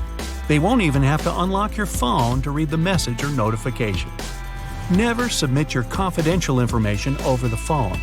You could have malware on it that's recording everything you say or sending your data off somewhere. If your phone's working slower than it used to, and you have apps on it you don't remember installing, it might have been tampered with. Malware can also make it onto your phone when you install an app that's not from the official App Store. When an app asks you for permission to access every part of your phone, that's another sign it might not be trustworthy. One form of phishing, or voice phishing, is when someone pretends to be a representative over the phone and asks you to provide your data. Always check with your bank, hospital, or whoever they're pretending to be. The real bank or hospital usually won't ask you for sensitive stuff over the phone. You might also get a robocall that asks you to contact some phone number to claim a prize. The recording might say you can press a certain button to stop receiving calls from this number. Ignore it. You'll just sign yourself up for more robocalls because they'll know you're a real person. Some bad guys that practice phishing are after your voice. It's as unique as your fingerprint, iris, or DNA. A simple yes or I'm listening can help them generate a sample of your voice. If they get that and some other data from you, they can access more personal data and even pretend to be you over the phone. There are programs nicknamed Photoshop for Voice that can change a recording of your voice into something you never really said. So the best thing you can do is hang up without saying a word. When you try to delete something online, you gotta make sure it really gets deleted. There are websites that let you see your long-since deleted Facebook account with all those old pics you'd rather not share anymore. So, if you're searching for evidence of eternal life, well, there you go. Oops, another burglary in the US has just occurred. Wait another 22.6 seconds and there will be another one. Hey, no need to worry about your property. Forewarned, forearmed. Let's explore a few tips on how to protect your house. A mere sticker can contribute a lot to your house's safety. For instance, you can use a sticker that says you have a home security system, even if in reality you don't. It may not sound convincing enough, but still, burglars prefer not to mess with such houses. Just one more tip here. Make sure the sticker looks true to life, so a makeshift sign won't do. It's better to fork out some money and grab a real-looking sticker. Another smart trick is to leave a pair of really large shoes on the porch so that the burglars could clearly see them. It will make them think someone big and dangerous lives there, and they won't fancy meeting them. Right, now let's inspect your door. I hope you don't leave the keys under the doormat. The only things you can leave under the mat are the cookies or chips. This is a fun way to see if someone was visiting you while you were away. However, the trick doesn't give you a 100% guarantee. It might be a mailman, a delivery guy who got the wrong door, or even a random dog hanging around your porch. Yeah, cookies feel better in your stomach, not under the doormat. Okay, you're back home from work. It was a tough day and you're tired. You leave the keys in the keyhole and completely forget about it. Right, the main thing is that you've locked the door and the keys are inside. But who said there is no burglar in the bushes targeting your house? Technically, it might be impossible to insert a dupe and get in if there's a key in the keyhole. But these guys are well equipped and have a whole assortment of hooks to lure the key out. You know what happens next? They can seep into your house as silently as ninjas and grab all your valuables while you're peacefully sleeping. A lock that can only be closed from the inside and can't be opened from the outside seems like a good solution. When moving to a new place, even if you didn't buy it but rent it, make sure to change the locks. Who knows how many copies of those keys there are? As for renting, you never know who lived there before you moved in. Also, if for some reason you accidentally left your keys in the front door for some time, the best thing to do is to change the lock. Yeah, probably nothing bad will happen, but still, it's better to play it safe. Plus, not only should you stop leaving the keys in the door, but you also shouldn't leave them on display. Maybe it's better to bring the keys to the living room instead of keeping them near the front door. Sometimes, burglars can use not only your door, but your window too. Mind your trash, especially if you throw away some pricey stuff packaging. Don't let the thieves know what you purchased and how much you paid for it. Also, your trash may contain some essential information about your personal data, credit card details, and so much more. Keep an eye on your mailbox. Make sure you have a lock on it. Thing is, burglars may be quite interested in your mail contents, so the secret is simple. Keep the mailbox locked and make sure you shred any personal data-related papers. Now let's inspect your front lawn. Hey, I can see something compromising. I'm talking about these large bushes. Yeah, I know you don't have time to trim them. The larger they get, the more space there is for the burglars to hide. Plus, if someone sees untrimmed shrubs and trees in the front yard, they might think nobody's home. You see the point, right? Okay, let's say you ignored all the previous tips and burglars broke into your house. The most interesting thing for them is surely cash. If you don't have any cash at home, you can skip this tip. But if you have valuables, get creative. Cash can be stuffed into a plastic bag and hidden in a large container with some leftovers. Also, you can place that plastic bag into an old detergent bottle you keep in the storeroom or the kitchen. Burglars aren't likely to look for your stash there. A couple of don'ts here. Hiding cash or jewels in a prescription pills container isn't that smart. And yeah, a freezer isn't the best option either. Many burglars like to check it in the first place. Time to see if you keep your keys right. If you keep your car and house keys together, you might want to reconsider it. First off, imagine you lose them and burglars somehow know where you live. Not only will they grab what they want, but they'll also have a vehicle to transport all your hard-earned belongings. Keep an eye on your garage keys, especially if it's possible to sneak into your house through your garage. Even if it isn't, who said there are no valuables in the garage? However, there are no limits whatsoever for burglars. They can sneak into houses even through small windows.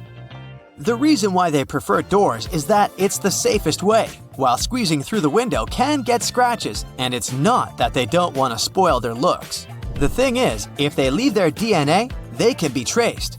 However, crooks are careful about not leaving their traces. For instance, a report from England claims only about 3% of burglars leave forensic evidence. To protect yourself at night, there are several options. Number 1, insert a large paperclip or a bobby pin inside the keyhole.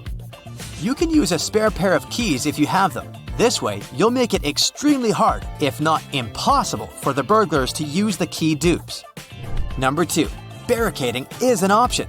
It can be a heavy chair, a bookshelf, you name it. I mean, why not if it makes you feel safe?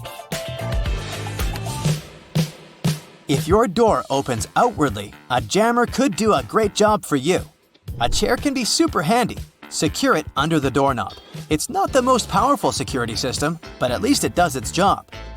Binding the doorknobs or handles together can be an option too. A dummy security camera can protect you during the day and night. Again, burglars are not as fearless as they may seem. If you have a real CCTV, make sure the crooks don't deactivate it, so place it in some hard-to-get place. If you're ready to fork out some money for protection, then the motion sensor light is exactly what you need. Crooks like dim spots, and once they approach your place, they'll be frightened off by the bright light. This solution works as long as the burglars know you're home. In case they're sure you're away, it's way less efficient. TV and radio timers are another trick. With their help, you can imitate your home even if you're not. A perfect match for the motion sensor light. This trick can help outsmart some burglars, but again, it doesn't give a 100% guarantee. Some of them aren't afraid to break in, even if the TV's on. What about live alarm systems? This can be real or fake too. I'm talking about dogs. Remember the trick with the boots? You can do the same with a dog if you don't have one. Leave a large bowl on the porch, but make sure it all looks real. I mean, the bowl should not look untouched and brand new. Hey, do you know all your neighbors? If not, it's high time you baked some cookies and visited them to know them better. First, the crooks don't really like to operate in areas where few people know each other and care for each other. This way, their chances of being spotted and reported are extremely high. So, a sort of neighborhood watch is a perfect way to protect your house. And who knows, find new friends. Neighborhood watch plans are a fantastic way to get your community looking out for each other. If you're going on a Christmas getaway, ask your neighbors to keep an eye on your place. They can do this through simple activities like moving your letters from the mailbox or turning on a light once in a while. This can make it seem like your house is busy. Not only does this reduce the risk of unwanted guests, but some insurance companies might even cut you a deal if you're part of a local plan. That extra money could come in handy for Christmas presents. Just saying. Burglars also need to get pretty creative during the holiday season too. There have been cases of crooks melting locks on doors, windows, and sheds. It sounds a bit extreme, but it can happen. Make sure your locks are working, more so during this time of the year. Also, think about installing wood or steel composite doors that won't be as easily damaged. Store your car or spare house keys somewhere safe, away from curious eyes, in case any unwanted guests come knocking. Another good idea is to mark your stuff. That's because burglars hate personalized items. If your belongings have your name, phone number, or address on them, they're a tough item to sell. Plus, it's easier for law enforcement to spot your things. So, whenever possible, put your personal touch on your valuables through carving or embroidery. It will also increase the odds of your goods finding their way back to you in case they get taken away. Here's another smart way to make it seem like you're home while you're out and about if you can't rely on your neighbors. Use timers for your lights and leave the radio on. You can even leave an ironing board with a pile of clothes nearby to make it look like you just stepped out. Just remember to turn the iron off. During this time of the year, your vehicle needs some extra care too. With people out shopping for Christmas presents and stashing them in their trunks, those cars become prime targets. Never leave your car alone with your Christmas haul inside. Always park in a well-lit spot or on a driveway to scare off opportunistic thieves. And you know those frosty mornings when you leave your engine running to defrost your windshield? Forget about it. Leaving your car unattended with the keys in the ignition is pretty dangerous. Most of us think that a beware of dog sign is a good way to keep unwanted strangers at bay, but during the day, it can actually signal that there's no alarm set around your house, since dogs can trigger sensors unnecessarily. Burglars might think it's an opportunity to sneak in. So if you don't have a guard dog, maybe reconsider that sign. However, you might want to set a free guard dog skill on Alexa. You can remotely activate it to make a barking and growling dog noise. That should make anyone think twice about breaking in. Browsing through received Christmas cards at the end of the year is pretty special. Burglars love it too, more so when you toss the envelopes in the bin. It's their free pass to all sorts of personal information about you and your family. Make sure to rip up any piece of paper or packaging before taking them to the trash. Also, if your floor is a mess of cards and letters, it's a clear sign to burglars that you're not home. You might want to get a cage for your letterbox to hide your mail and prevent letterbox phishing. If you're heading out of town for the holidays, it's also a good idea to tidy up your house before departing. Leaving suitcases and bags out signal your house might be empty, so it may become an easier target. Hide them under the bed or in the garage before leaving the house. Also, think about your family calendar. If you've got your birthday dates displayed where outsiders can see them, you might be in for an unpleasant surprise visit. Try to switch to online calendars. They're easier to be kept private. I know, we all want our Christmas trees by the window for that picture-perfect, cozy look. But the problem is, it also gives thieves a good look at your presents. Lights on your tree can also tell them if you're home or not. So maybe use a timer for the lights and change it up every day. And don't forget those stockings. Keep them out of sight. You can close your blinds upwards as well to make sure people aren't spying. Waiting until the last minute to wrap your presents can be pretty stressful by itself. It's not the safest move when it comes to your security either. Unwrapped gifts are the perfect surprise for burglars because they can see their value up front without having to unwrap them. Try covering each one individually and skip the gift bags. Burglars usually make their escape on foot, so they'll steer clear of the bulky bags. Once you've unwrapped your presents with your friends and family by your side, make sure to store your new stuff somewhere safe. If you've had your Christmas vacation booked for some time, you might be excited to share your holiday joy. Just like you might be excited to share this video with your friends, which you totally should. But be mindful about oversharing personal information on social media. Posting pictures of your expensive dinners abroad can tip off potential thieves that your home is empty. Use your privacy settings wisely and be careful who can see your posts. Buying alarms and motion sensors for the darker corners of your home is also a great idea, though it does take a bit more planning and financial investment. However, the average cost of a burglary is on average about $3,000, so consider making the investment. Don't underestimate those doggy doors and cat flaps. Some people might even be able to sneak into your house through the bigger ones. And while CCTV is great, burglars tend to be sly. They will themselves monitor your house for a while, looking for patterns and potential hiding spots, like bushes or dark areas. Plus, during the holidays, they'll be on the lookout for missing cars as a sign that a house is vacant. It's not just your house or vehicle that needs protecting. When you're out shopping, try to stick to daytime if you can. If you have to go at night, try not to go alone. Also, don't carry loads of cash. It's better to pay with a credit or a check when you can. If you do have cash, though, keep it in your front pocket. It will be easier to monitor. If you lose your credit card or notice anything funny going on in your banking app, call the credit card company right away. To buy presents in advance to avoid overloading yourself with bags, you need to see where you're going and move freely to avoid accidents. Even better, switch to buying gifts online. Just make sure to stick to reputable websites. They'll take better care of your personal information. If you do have to get some stuff from the local mall, for instance, watch out for strangers who might approach you. Especially around this time of year, scammers might try to distract you and steal your valuables. During the holiday season, you might get all jolly and let more people into your home, especially if you're planning to host larger parties. Be mindful, though, that some out there might pretend to be friendly neighbors bearing gifts just to sneak a peek at your house and valuables. Keep an eye out for uninvited visitors, especially if they seem a bit off. If you're heading out but need someone to water your plants, feed your pets, or handle your curtains, don't be tempted to hide spare keys in plain sight. It's more obvious than you think.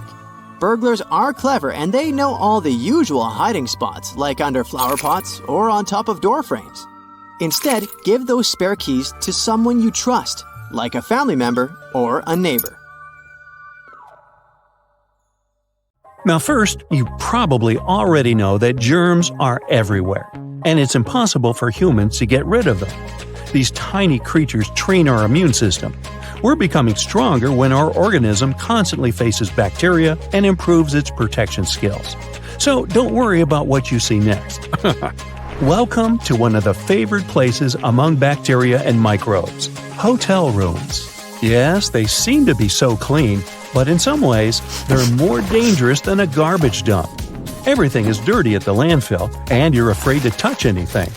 But the dirt in hotel rooms is almost invisible. Germs are waiting for you here, and there are a lot of them. So the first problems appear already in the elevator. The buttons on the panel are swarming with various bacteria. Suppose no one cleans them with a disinfectant. In that case, these buttons become the arena where billions of microbes multiply and devour each other. Take a look at an ordinary apartment building. There are elevators too. The same people live in this house, transmitting the same germs when they touch the elevator buttons. Your body encounters these microbes often and quickly develops the needed protection. But different people stay in hotels. A guy from some African country can bring a bacterium that will be dangerous for a girl from cold Norway. Therefore, after you touch the button, wash your hands with a soap or disinfectant. So, the elevator opens its doors and you walk towards your room. Watch out! There's another hot spot ahead. See that door handle?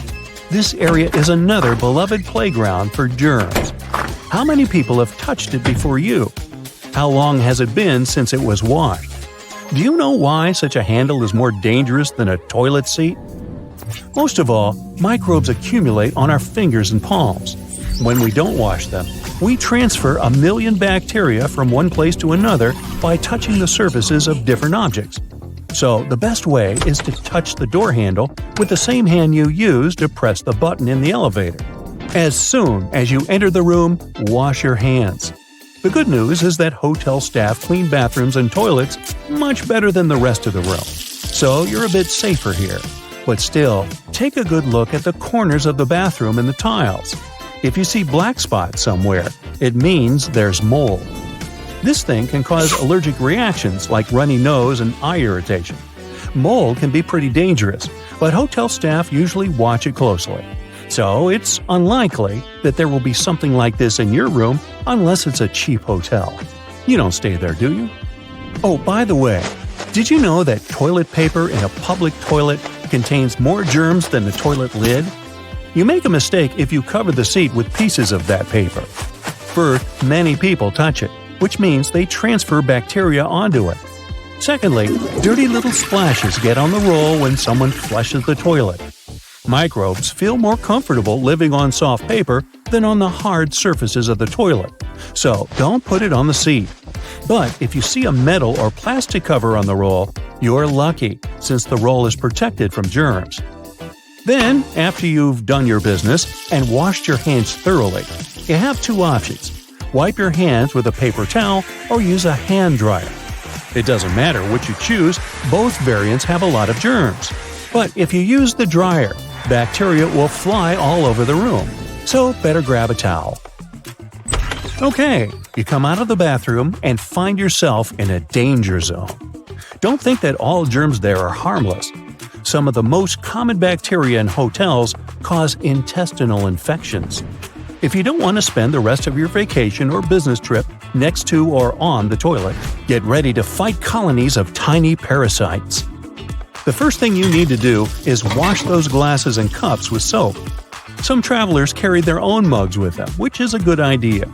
Then look around and ask yourself, which places do people touch the most? These are the TV remote control, coffee machine, fridge, door handles, tables, hairdryer, and windows. But relax, you don't need to do the cleaning instead of the hotel staff. It's enough to have wet wipes with a powerful disinfectant. Wipe the surface of all these objects. Perhaps you worry in vain, and the hotel carefully monitors how clean the rooms are. Or you can tell the manager you want to have your room cleaned again. So you've wiped all the surfaces and jumped into bed tired. Unfortunately, you're not the only one to rest on that soft mattress. You have a huge company of bacteria. Of course, washing pillowcases and bed linen destroys germs, but what about the bedspread? Most likely, nobody washes it. Removing germs from the tissue is difficult, so you'll probably have to put up with it. But the thing you shouldn't accept is bed bugs. If you notice dark spots on your mattress, this is most likely the waste left by bed bugs. You're not hungry, are you? I don't want to spoil your appetite. The insects themselves can hide deep in the mattress. They can sleep there for months and then wake up to satisfy their hunger. While you're resting, they come out and bite your legs. If you notice small red spots on your skin in the morning, then bed bugs have, kissed you. The bites of these beetles are not dangerous. Some people may have a mild allergic reaction in the form of irritation on the skin. But the problem is that some bed bugs can get into your clothes or things. Then you'll bring them home. These creatures multiply rapidly. Therefore, if you don't want a colony of biting bugs in your house, then wash your clothes, clean your luggage, and go to the shower. But before that, ask the hotel manager to refund your money, because bed bugs are By the way, even if the room is squeaky clean, it doesn't mean there are no bed bugs in it. Perhaps previous guests brought them. So your bed has no black spots, and you have wiped all the dangerous surfaces. That's it, you're safe. But try to walk on the floor wearing slippers or thick socks, as the floor is also a source of dirt. You spend several nights in the hotel and finally return to a clean and safe place, your home. Unfortunately, your house can also have many germs you don't see. Do you like to have fun with friends and play video games? Do you remember when the last time you cleaned the gamepad was? All your friends have held it in their hands, which means you've collected all of their microbes there.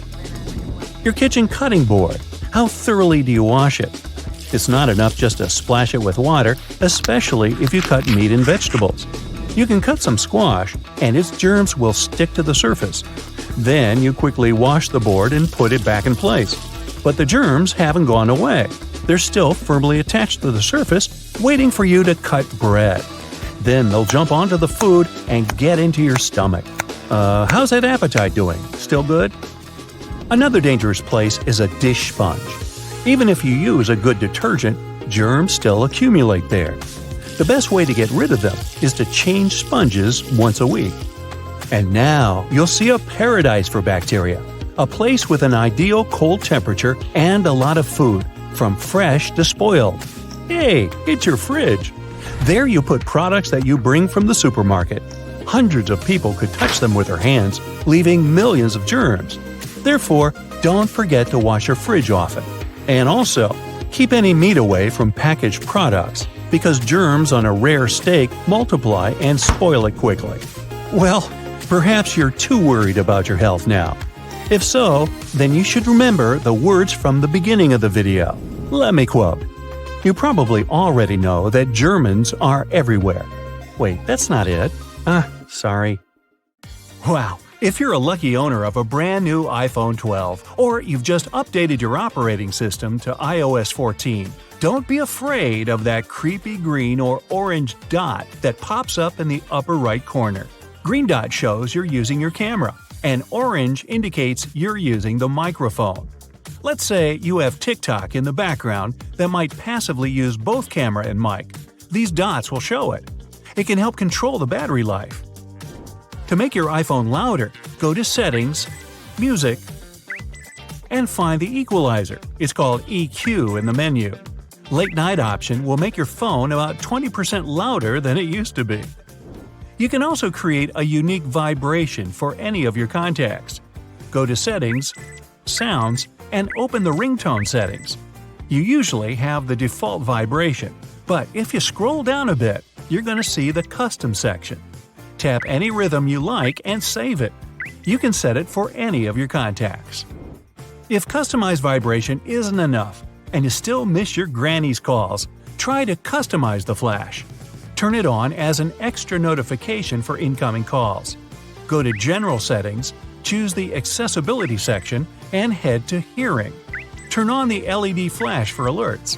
You're never going to miss that call again. If you press the space button and start sliding, you'll have a cursor. It can be handy if you want to find a typo or correct some word in the notes or whatever text you're dealing with. Now, if you typed a very long message, but it turns out you need to get rid of it, you can literally shake it off. Just shake the phone to undo the typing. Whenever you need to choose more than one icon, tap and hold only one, and, with the second finger, add all the other icons you need. This one's not going to work if you have an iPhone 6 or older. The newest iPhones have a super convenient feature that is helpful when you need to go from one application to another. Look at that line at the bottom of the screen. Slide left or right and find the app you need. No more double tapping and notification center. If you like falling asleep to your favorite music or to another YouTube video, just like I do, go to Clock. Tap the timer and select When the Time Ends section. Scroll down until you see Stop Playing button. This feature shuts down all the media apps such as music, any windows that play sounds or video, and even the YouTube app. Pretty handy if you ever woke up at 3 a.m. in the middle of some random video that was auto-played. Yeah. We're all used to messengers, but iMessages are fun. Press the Send button to add different wow effects to your message. The bubble section has 4 features. Invisible ink makes it impossible to read the message unless you wipe it with a finger. Slide the finger from right to left and back to kinda clear it. With the gentle effect, the letters seem really tiny at the start, but then they grow larger. The loud effect, vice versa, makes them pop at the start so they appear way larger, but the size goes back to normal in a few seconds. The slam effect speaks for itself. The message literally slams the screen. Tap the right button called the Screen Effects. It's fun too. For example, it has echo effects, so your friend's screen's going to be overwhelmed with echoing texts. Slide right for a lot more different effects. There's definitely one for touching text you're about to send. The iPhone font has different sizes as well. To make it bigger or smaller, go to the Display and Brightness section in the setting. Tap the text size and adjust it the way you like. You can take a selfie not only with the volume button on your phone, but simply by hitting that button on your headphones. This hack is for iPhone users, but many Androids can use it too. Mind that it usually works with original headphones. iPhones may not have the most durable batteries, but they beat everyone when it comes to photo quality. Turn on the grid in the camera settings. Go to General, choose Camera to enable the grid. It can help you make better compositions in the photo. If you like typing with one hand, it's probably high time you set the right keyboard. While typing, hold the globe button. 3 keyboards will appear. The one on the left is used whenever you type holding your phone in the left hand. The one in the middle is for both hands, and the one on the right is for typing with the right hand only. If you like writing long, romantic letters in your notes, but don't want anyone to read them, set a pass to any of your notes. There are 2 ways to do that, depending on your iPhone model. For iPhone 6, you gotta slide from right to left and see 3 icons: Lock, Folder, and Bin. Use the bin if the romantic letter is bad, and the lock to protect it from peeky eyes. Set the pass, but make sure you actually remember it. You can't delete it. If this didn't work, just tap and hold the note itself, and you'll see the password bar in the drop-down menu. Set the pass, and nobody's gonna know about the romantic letters to Jane you're writing at night. Newest models of iPhone support the coolest feature ever. Now you can make a screenshot of the whole browser page in one file. To do this, press the volume up button plus the power button.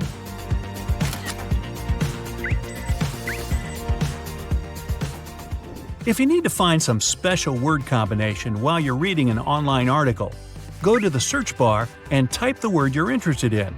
You're going to see 3 sections: Google Search, Bookmarks and History, and On This Page. Tap the last one. The word you need's going to be highlighted in yellow. Plus, there will be a special navigation bar on the bottom with the arrows up and down to look for the keyword easily.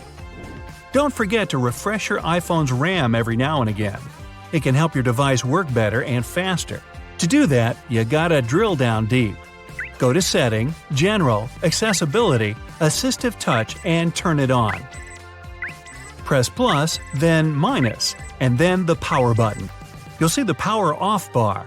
Press the Assistive Touch and hold the Home button. The RAM's refreshed now. If you see the Enter Pass notification after you did it, it means you did it all right. Assistive Touch can also help you set new functions to simple taps.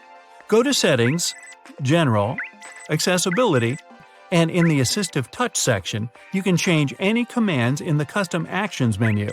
For a double tap, I chose the screenshot, since a combination of Home plus Power button seems a bit inconvenient. To make a screenshot, tap the Accessibility menu circle twice. People with iPhones don't need a separate app for QR readers, since all the iPhones have them built in. Turn on the camera and point it to the code. You'll see the pop-up window on the top of the screen. Tap the window and you'll go straight to whatever link the QR code had. If it doesn't work, enable the Scan QR Codes function in the camera settings. You can actually set any song you like for the alarm clock. Go to the alarm and press Edit in the right upper corner. Tap the time you want to change the melody for. In the sound section, choose Pick a Song and go for any song added to your library. Disclaimer: your best loved song will probably turn into your worst enemy after a couple of mornings you use it as an alarm. One of the most hated problems of all iPhone users is when you run out of memory. Even if you delete the photos, there's still not enough space.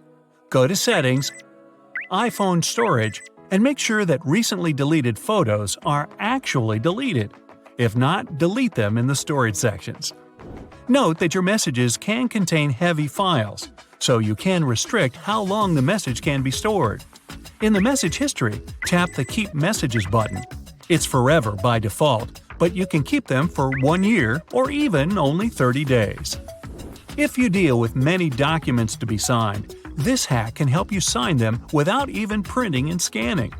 Take a screenshot of the document you want to sign. Then tap the screenshot to make changes. Tap the plus button in the right lower corner. Choose the signature button in the toolbar, and here we go. Sign the document with your finger and save the changes by pressing the button marked Done. And so are we. The holiday spirit comes with holiday decorations. Sparkling lights, garlands, and snow globes are all part of it. Our furry friends like to play with them too. But did you know that this stuff has some hidden dangers?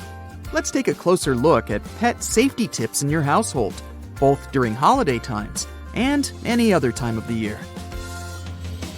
Number 1 is tinsel. It's a go-to option to spread a celebration vibe. Tinsel is also known to spread all over the place. You might have noticed this if you trimmed a tree with it. Pets, especially cats, love such decorations. Yet, if they eat a piece of tinsel, it can cause intestinal problems. Not to mention emotional effects. The consequences can cost a lot money-wise too. Surgery to remove a foreign object can cost hundreds of dollars. Don't underestimate the appeal of a shiny object in the room, and keep your eye on your pets. Number 2 is decorative lights. Once you're done, You put them in the box, and they spend the whole year there, tangled. When you open the box next year, you'll have a hard time untangling them. But while you're unpacking, your pets can eat the lights or get an electric shock. To avoid this, you can bundle up loose cords with protective plastic covers and hang the lights in places your pets can't easily reach. Some people have a snow globe collection. They get these balls as souvenirs from tourist places they go to. Others take them out of a box with holiday decorations at certain times of the year. These fragile things can easily break. Don't ask me how I know this. Some snow globes contain ingredients that are hazardous not only to pets, but also to younger family members. Numerous veterinary sources are full of the same warning. Keep your pets away from snow globes. That being said, the liquid inside snow globes might not be just pure water. It often contains 2% ethylene glycol, and it turns out it has a sweet smell that can lure pets to taste it. Number 4 is about Christmas trees and how they can turn into pet-friendly decor. Vets say that artificial trees and garlands can be safer than real ones. These trees don't carry the outdoor scent with them, so smell-wise, they don't attract your pets that much. Here, the important part is not to buy a flocked or snow-covered artificial tree. These sprinkles, again, can be harmful to pets. If you're not into buying artificial trees, you can attach a fishing line to the tree and hang it on the ceiling to stabilize it. As for the water for the tree, your pet might want to taste it. It's best not to add aspirin or other things to this water. You can cover the reservoir with foil to keep your animals away. Lastly, you can temporarily put a large water bowl in the same room as the tree. If your pet gets thirsty, they can go to their bowl instead of the reservoir. You can consider putting a barrier in front of the tree to make it less accessible. But some cats are wild. They'll just take it as a challenge, and they'll easily get over most obstacles. Yet, most of them don't want to bother with double-sided sticky tape. You can try that. When I talked about snow globes, it included magnets too. I wonder whether magnets can be dangerous for pets. We use them for various purposes in our homes. For starters, with their help, we showcase our photos or notes on the fridge door. Our four-pawed friends can easily get their paws on it. These fridge magnets might not be as harmful as so-called rare earth magnets, though. Neodymium magnets, for example, are the real danger. These kinds of magnets are very powerful. If you accidentally pinch your body parts, they can injure you. Imagine these magnets as warriors. When they get too close to each other, they can strike with a super force to chip and shatter regular magnets. You wouldn't want that type of magnet near your pets or little members of your family. Rare earth magnets are normally used in stuff like hard disks, locks for doors, or headphones, but they're also used as toys.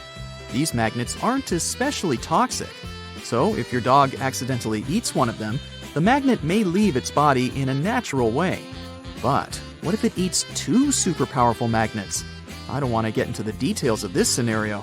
The intestines loop back and forth in the abdomen, and if these magnets get too close to each other, yeah. Apparently, pennies made later than 1982 are also hazardous. They contain high levels of zinc. You might think, isn't zinc an essential mineral for our body? Yes, for growth, wound healing, and many more aspects. Yet, the body needs a small amount of zinc. Too much can cause poisoning. Zinc is found in many metal objects, such as bolts, zippers, and jewelry. If you live in the US, you should know that pennies minted after 1982 have zinc cores covered in copper plating. One of the most common causes of zinc poisoning in pets is these pennies. Household plants and flower bouquets can also be dangerous. Let's say you have a bouquet of tulips that you want to keep, and your cat looks so funny trying to push the vase off the table. You shouldn't let curiosity get the best of your cat. Aloe vera, Daphne, daylily, oh, the list is long. The moral of the story is, kittens are curious and shouldn't eat plants or flowers because they can be toxic for their fluffy bodies. The next one is batteries. The acidic material inside them can leak if they get blasted. Imagine your dog chewing them accidentally. Severe consequences and immediate surgery would be the next step.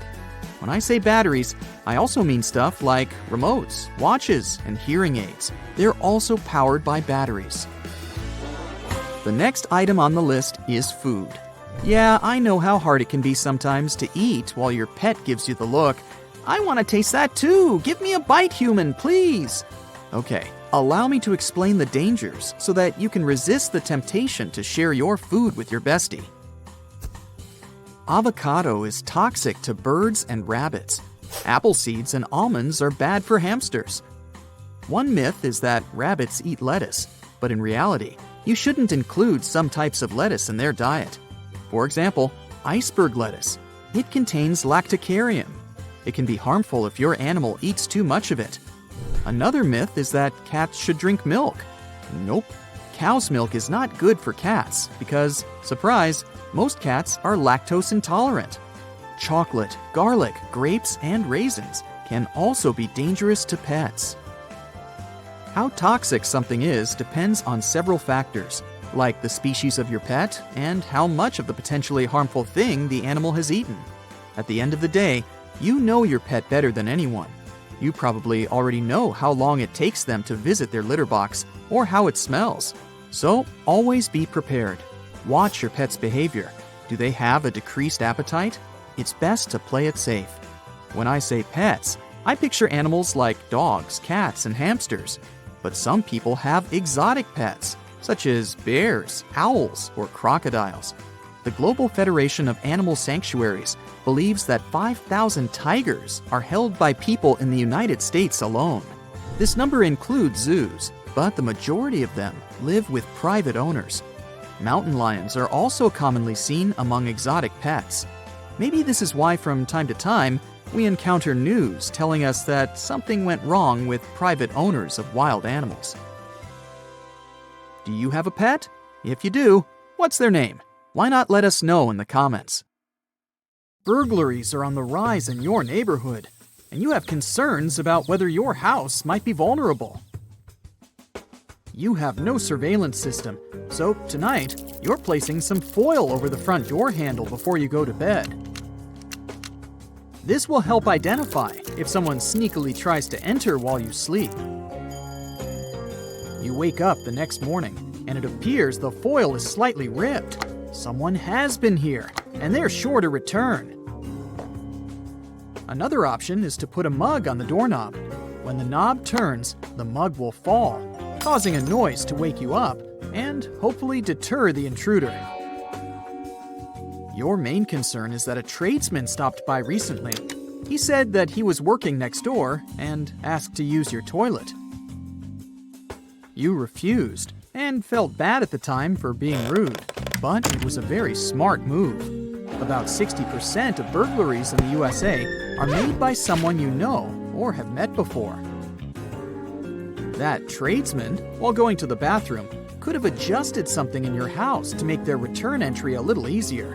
They may have wanted to take a closer look at what security system is installed, check the structural integrity of your home, and found out what valuable loot you might have. Finally, today you're going on vacation.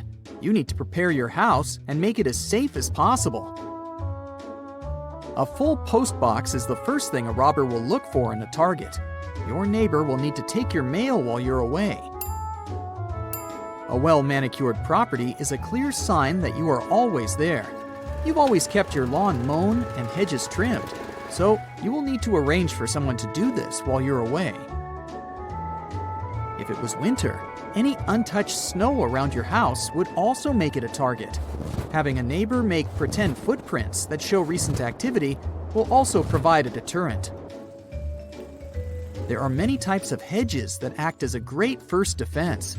Luckily, you have sharp-leaved shrubs along your fences. If someone jumps into your property and lands on a sharp or spiky bush, they will immediately cry out in discomfort. This will alert your neighbors of an intruder. And the foliage will also catch fragments of clothing that could be used as evidence later. In preparation for your trip the week before, you opened and closed your curtains at random times throughout the day. You made sure there were no clear patterns so it won't matter if they're left open while you're away, just in case someone was scouting your property. Burglars spend several days walking or driving through neighborhoods, identifying the behaviors of each house. One thing they don't really like is a neighborhood watch. Criminals do their research before they start scouting and will avoid these areas. Something for you to organize when you get back. Now, move all your expensive electronics away from the windows so there's nothing of value in clear view. Put them inside a cupboard or a concealed room. Don't worry about TVs. They're too large and take effort to move. The criminals are more interested in the smaller devices, like an iPad and gaming devices. Put your small expensive items, like jewelry, in boxes and hide them away in a secret location. Surprisingly, a kid's room is a good spot. Burglars have admitted to never going into them, as there's nothing of value in toys. Take photos of all the serial numbers on your electronic devices and create an inventory for insurance purposes. 95% of break-ins are done by force, so it's time to reinforce your windows and doors. You can make it even more difficult for the crooks. Remove all stools, chairs, and ladders in the backyard and put them into your garage. Otherwise, they will help provide easier access points to higher entrances, like the air conditioner box. This is one of their favorites. Without a way to reinforce it, it's easy to tear off and creates an entrance. Don't make it easier for them with a step-up. Burglars can break down a weak door within 1 minute. Install a metal frame instead of wood for more support. The hinges and lock should have adequate strength to withstand being kicked long enough until they give up. With the lock as the remaining weak spot, this can easily be picked by an experienced thief. A simple protection lock that holds it in place will make sure it won't budge. The hinges on your garage door swing outwards, which makes it vulnerable and can be accessed by taking the pins out of the hinges. Replace them with tamper-proof pins so they can't be removed. And lastly, the garage overhead door is one of the first places a burglar looks to access. They don't have a lock that fully secures them. Attach a padlock on the latch connecting it to the track, holding it in place. Your garage door doesn't have this option, so drill a hole in the track just above one of the rollers and attach a padlock. Robbers are scared of dogs, the territorial and loyal guardians of the house. A survey found that most houses burgled didn't have dogs because thieves don't want to draw attention during a heist. Unfortunately, you don't own one, but just placing a dog bowl outside the front door will discourage them. Burglars have adapted their craft with technology. 4 out of 5 criminals use social media, like Facebook, Twitter, and Google Maps to find their targets. Even sharing a photo with a house key in it is enough for a burglar to create their own key by zooming in and taking the exact measurements. Make sure your wireless network is secure and use a new, much stronger password while away. You're not only vulnerable to physical objects being stolen. Valuable data like passwords and access codes can be taken through your network. And there's also the threat of infecting devices through malicious malware. You can also remove the vision of your house completely from Google Maps. Type in your home address, find the street view of your residence, press the Options button, and select Report a Problem.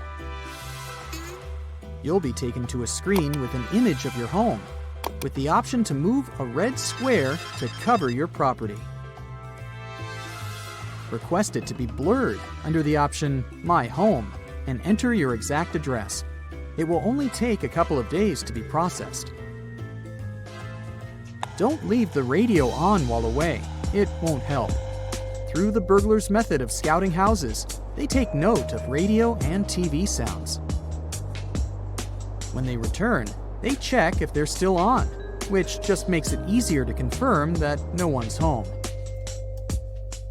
An alternative option to show active presence at home is by making your own audio, something that plays ambient noises randomly throughout the day, with footsteps, conversations, and a dog barking. Leaving your lights on is also not a good idea. Someone spying will notice your house easier, especially at night, and you'll be further robbed on your electricity bill. You're just about ready to leave on your vacation and need to take the trash out. If you have some large boxes, break them down so they can fit inside the bin. Hide any clues about what valuables you recently received. Last check, all the doors are locked and no windows are left open. Now you can finally enjoy your trip. But as you enjoy yourself in your picturesque location, leave any snaps on your phone while you're over there and post them online only when you return. If you do share your photos while you're away, it will have made all your preparations pointless. Every criminal in the area will know you're not home. But with 2.5 million houses burgled annually in the USA, a house without a modern security system is 300% more likely to be broken into. When you get back from your break, it will be a great idea to install one. Who do you think will win? A hungry grizzly or a ripe berry? An angry tiger or a beautiful flower? A huge python or a green bush? The answer's not so obvious. Now you'll see who really controls the jungle and forests. Meet the most dangerous plants on Earth. This is the water hemlock. It grows in North America in swampy areas of fields and meadows. Also, you can find this plant on the shores of rivers and streams. It seems harmless, but it's one of the most poisonous plants in the U.S. Water hemlock toxins can cause critical damage to an adult in 15 minutes, but only if you swallow it. Many people mistakenly confuse it with artichoke, celery, and anise. Despite the dangerous poison, water hemlock is used to cure migraines and intestinal diseases. This plant has caused a lot of damage to livestock. White snakeroot grows in fields and pastures. When a cow bites it, the plant releases a fat-soluble toxin. This poison gets not only inside the animal, but also into the milk. Young calves who drink the milk also become infected. Poisoned milk is also dangerous for people. The problem is that this plant, native to North America, is one of the longest-lived autumn flowers. Now in modern farms, the poison of this plant is not so dangerous, but on small private pastures, white snakeroot is the #1 danger. We all know two kinds of beans, the ones we eat and the ones that Jack used to get to the realm of giants. In addition to them, there are poisonous ones. These are called castor beans. They contain one of the most dangerous toxins in the world, ricin. As soon as it enters your body, it blocks the production of proteins necessary for life. Without these proteins, your cells stop functioning. The more cells are destroyed, the more your body suffers. The castor bean releases ricin when squeezed. Several beans can cause dehydration, weakness, hallucinations, seizures, and other problems. About 7 beans are enough to cause critical damage. So remember what they look like and never touch them if you see them in the woods. One of the most beautiful plants on the planet is also one of the most dangerous. This is oleander. Everything is poisonous in it: the stem, the root, and the pink flower. Even a tiny piece of this plant can lead to severe poisoning. It doesn't need to get inside your stomach to create severe problems. Just a little touch to the juice of the flower causes allergies. And don't try to burn it, as the smoke of a burning oleander has toxic effects too. And now, the most dangerous plant in the world. One touch of it will hurt you for several years, or you may feel the consequences all your life. The gimpy plant, also called the Queensland stinger, looks like an ordinary burdock bush.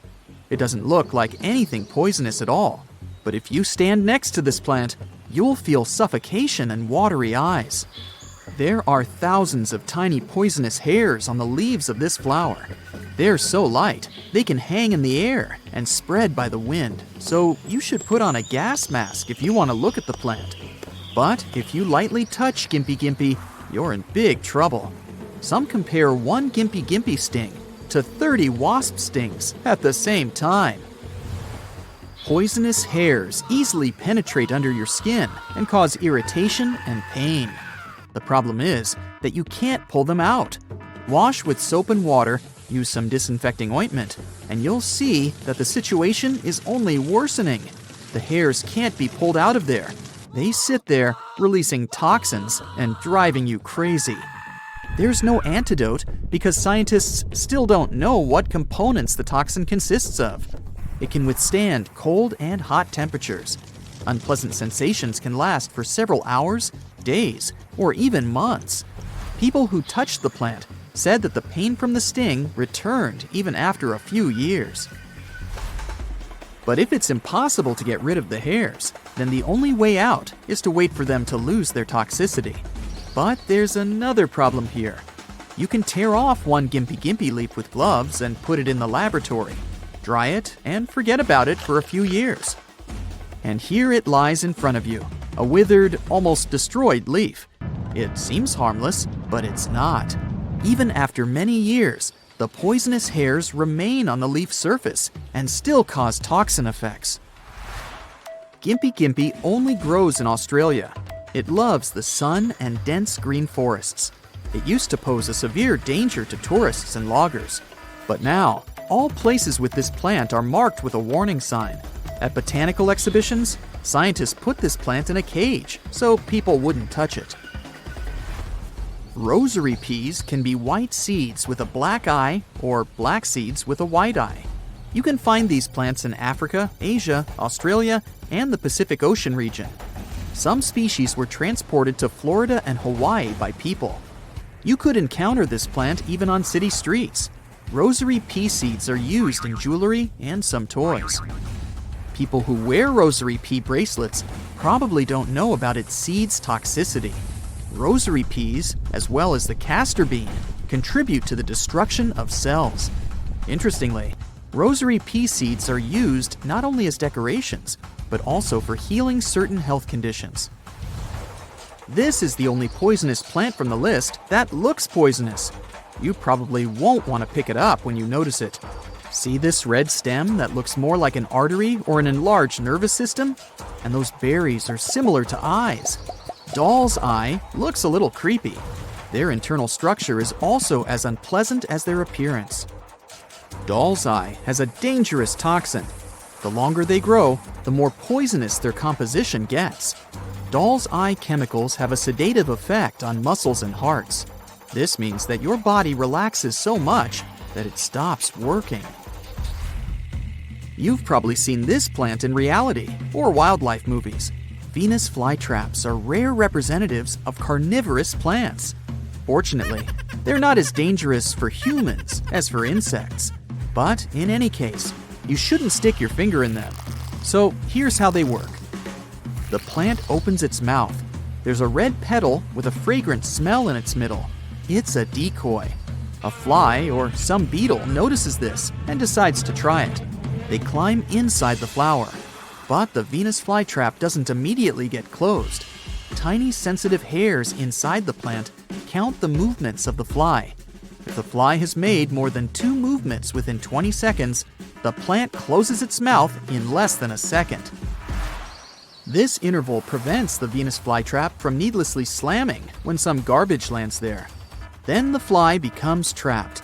The bristles on the plant's jaws work like a cage. Prey cannot escape. Then the Venus flytrap injects digestive juice into its mouth, which destroys the fly. 5 to 12 days later, the plant opens again and waits for a new lunch. The Venus flytrap can eat flies, beetles, spiders, and even little frogs. Giant hogweed causes the most extensive damage among all plants. It's dangerous not specifically for one person, but for entire forests and fields. Giant hogweed is an invasive plant. It's like a parasite. It multiplies quickly and destroys all other flowers in the area. Insects don't feed on giant hogweed. It's also problematic for people to destroy it, since giant hogweed causes an allergic reaction on the skin. It grows quickly, it's immune to poisons, and lives long. Giant hogweed can reach the height of a one-story house and be deeply rooted in the ground. It releases its seeds, and a light breeze spreads them for miles. Scientists still can't create an effective way to combat it.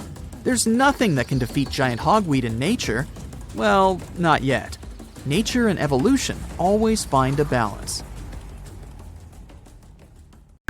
Now, if for some reason you ever, decide to wake up a sleeping giant panda or cuddle it, just remember that's a bad idea.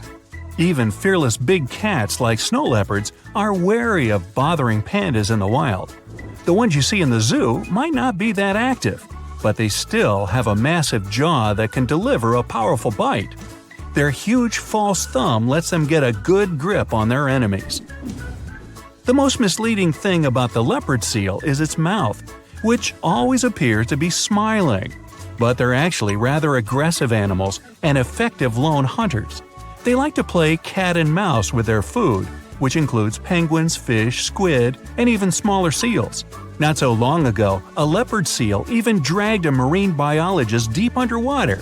Hey, stop playing with your food. Anteaters feed on insects, citrus fruit, and avocados. Watch out. They have no teeth, poor vision, and bad hearing. Sounds kind of like my Uncle Rudy. They aren't aggressive and stay away from people. But if humans walk on their trails, anteaters can turn fierce and may fight.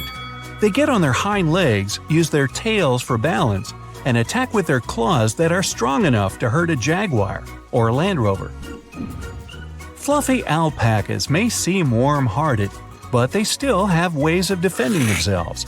They can spit up to 10 feet, and you don't want that stuff getting in your eyes because it contains stomach acid, along with chewed-up grass. They can bite with their sharp fighting teeth that are at the back of their mouths, and they have soft toes to give enemies a good kick.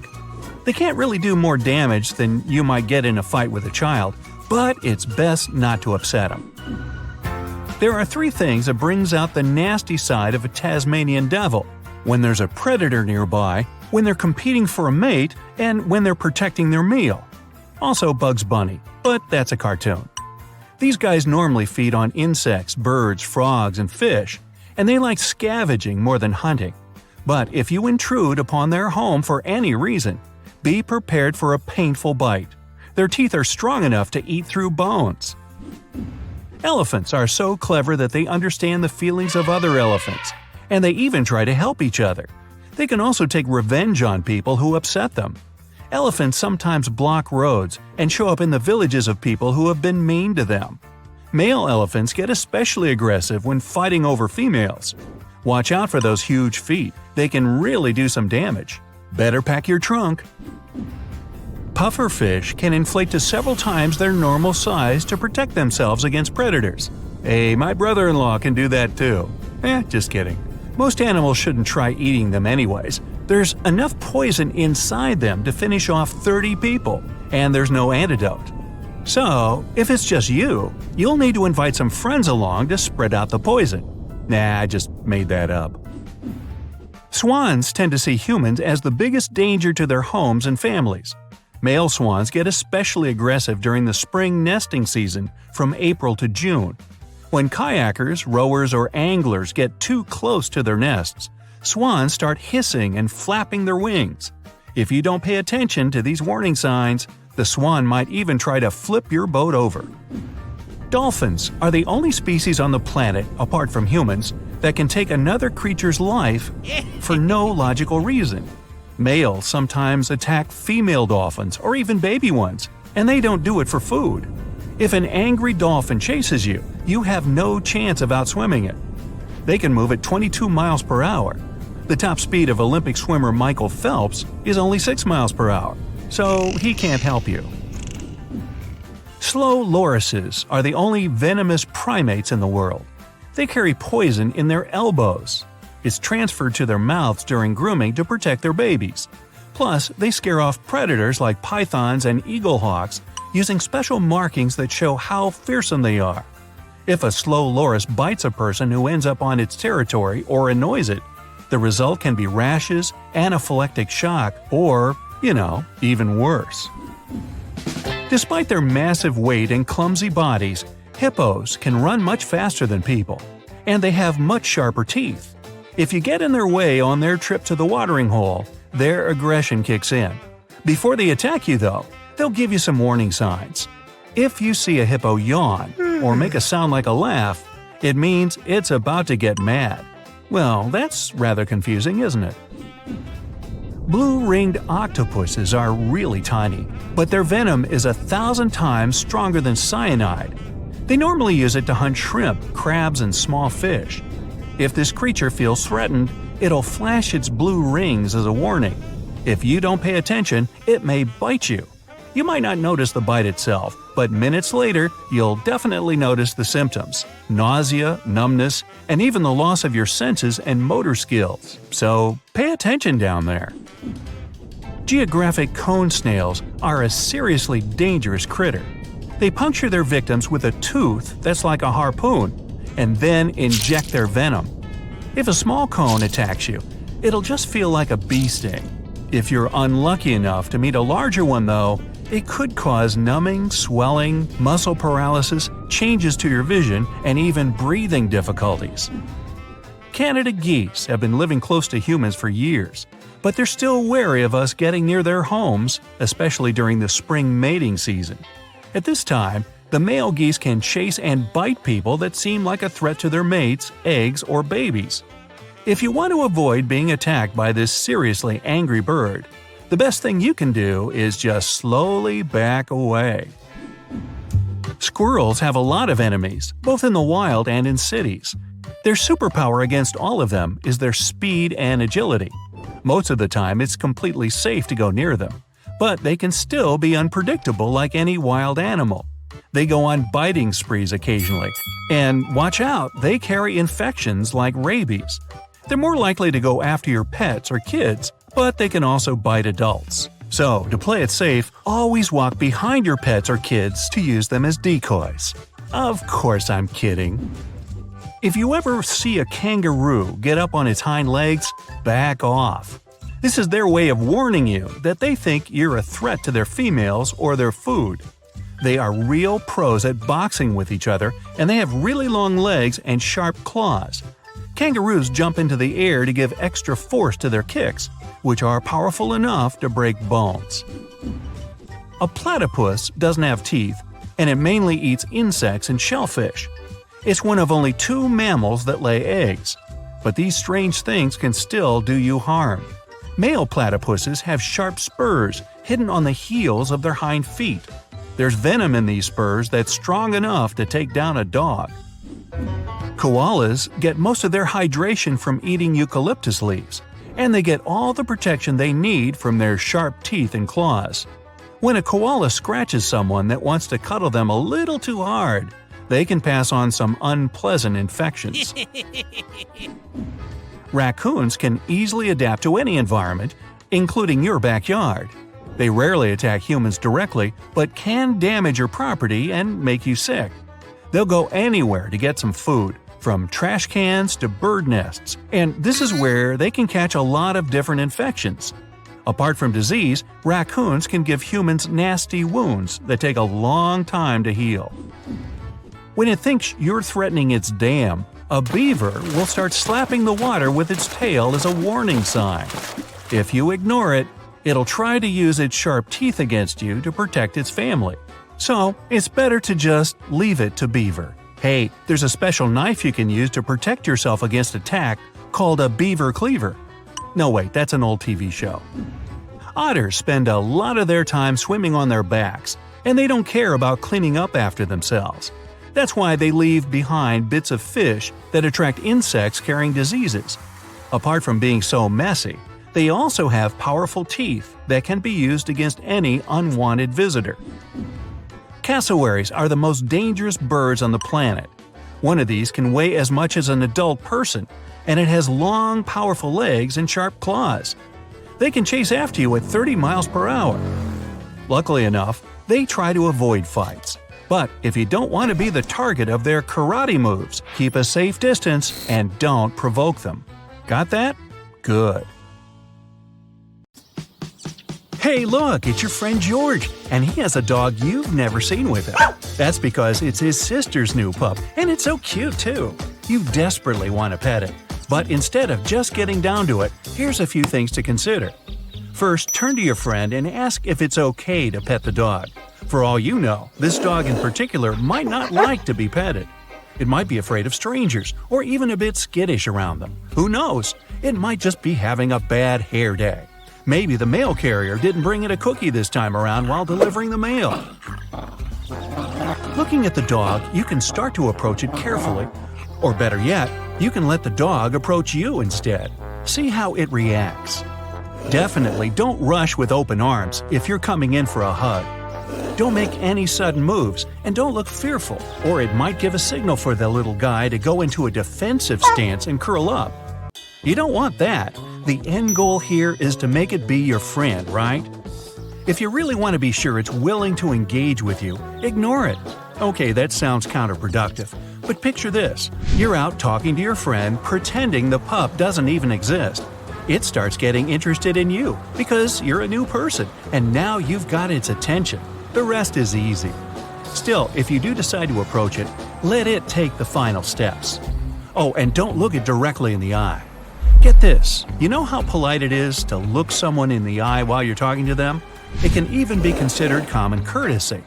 Well, in the pooch world, it means the opposite. They might not like you too much if you look them in the eye. In fact, I'm fairly sure they might think you're rude instead. Okay, you've successfully approached the dog you really want to pet. Now, you let it sniff you. Relax your posture, but slowly, as you don't want to startle your new friend. You can extend your hand now, but still slowly. Do it with your palm facing down and your fingers slightly curled under for safety reasons. A little nip can still hurt. Let the dog get comfortable with you. If you notice that it's sniffing your hand for a long while, let it. Dogs need to get comfortable with strangers too. If it gets too excited though, it might become the one invading your private space instead by jumping around and licking you. Don't fret though, just remain calm. If you start getting uncomfortable, you can get yourself out of the situation by turning away with your arms folded. Like this, you'll become boring to the dog and it'll start losing interest in you. The owner can then have a chance to calm it down or even take it away. If you're speaking to the dog, be sure to use English, as this is the most common language for dogs. Actually, I made that up. Rather, just make sure to use a calm and reassuring tone. Here's the part you've been waiting for. You can go ahead and pet it. Now, don't jump it and start hugging it though. Keep the pace you've had with it so far. Don't pet it on its head. Your hand won't be in their field of vision if you do this, and you've got to admit, a hand coming out of nowhere would freak out just about anyone. You can start by stroking the dog's ears and neck. They also enjoy rubs on their back and shoulders. While petting the dog, keep paying attention to its body language, because if their body is slightly curved, they're wagging their tail and circling you with excitement. It's a good sign, and it means they want to get to know you. One thing we love about dogs when they're playing is extending their legs on the floor while bowing down. If they do this, you're in. They want to play. But be on the watch for behavior that indicates they're not enjoying your company all that much. If they're showing you their teeth or growling at you, that's a sign to back off. A stiff standing tail can also mean they're feeling threatened. There's another way dogs can show they're stressed and anxious too, by licking their lips or even yawning. During your interaction, always respect the dog and keep in mind they have their own boundaries too. You go back home and your own dog, Riley, is waiting for you at your doorstep. Excited as ever, he licks your face and jumps around you. His best friend is home. To make your dog love you even more, get down to its level once in a while and lie on the floor with your best bud.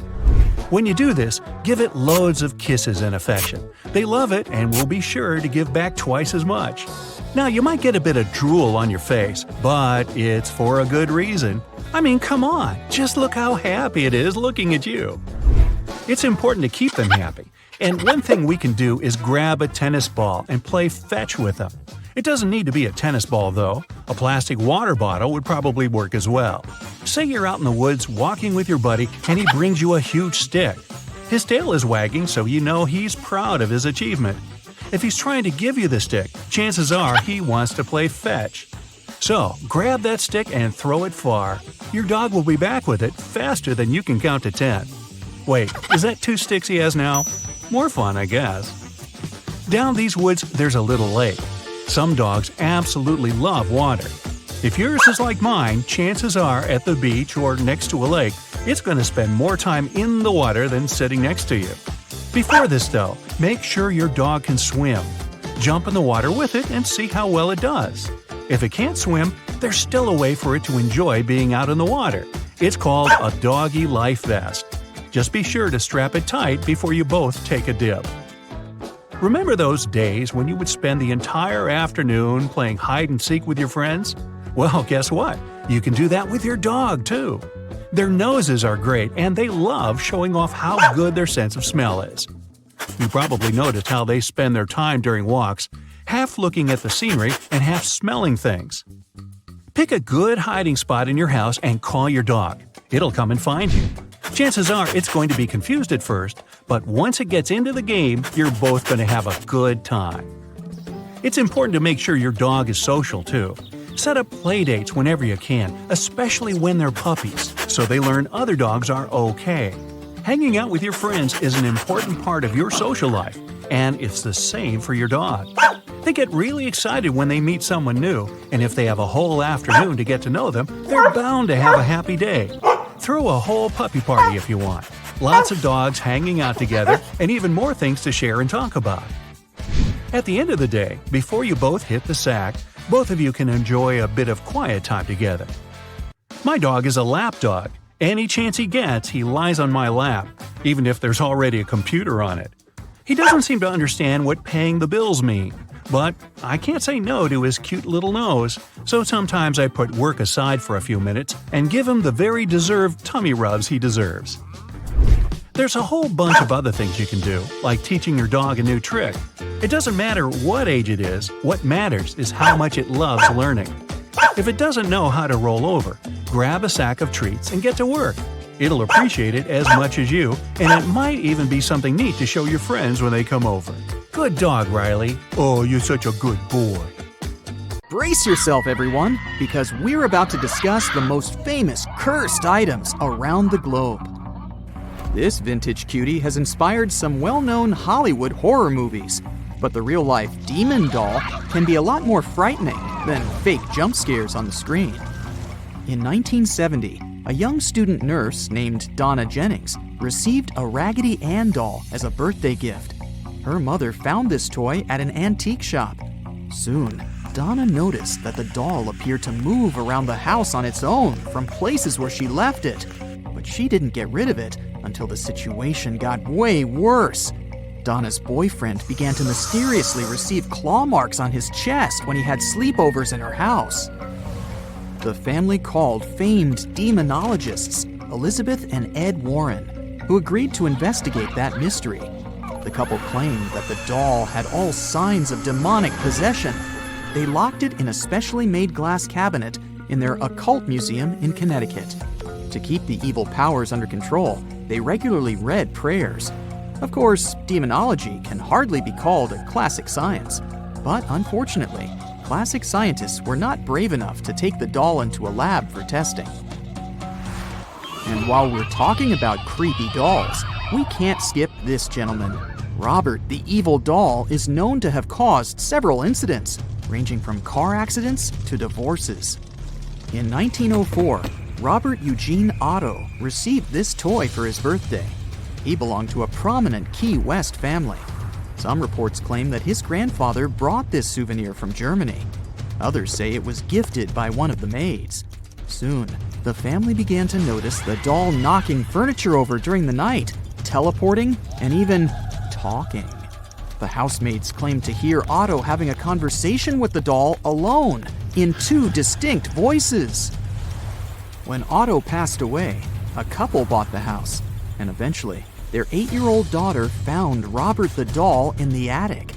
Soon, she complained to her parents that the toy was evil and tried to attack her. Thankfully, today the doll is locked in a glass box. It's displayed in a museum in Key West, but it's still believed to curse people. So, if you ever want to go see it, take your time to research the safety rules. This modest wedding dress is not so innocent as it seems. It belonged to Anna Baker, the only daughter of a wealthy merchant. They lived in a fancy mansion in Altoona, USA. Anna's father wanted her to marry into an influential and rich family. But Anna fell in love with an ordinary iron worker, and they agreed to escape together. She purchased this dress for her upcoming secret wedding. But her father discovered their plans and ruined them. He forcefully locked Anna in her bedroom. She swore not to marry anyone else and spent the rest of her life alone. When her father passed away, Anna got out of the house and visited her former fiancé just to see him living happily ever after with another woman.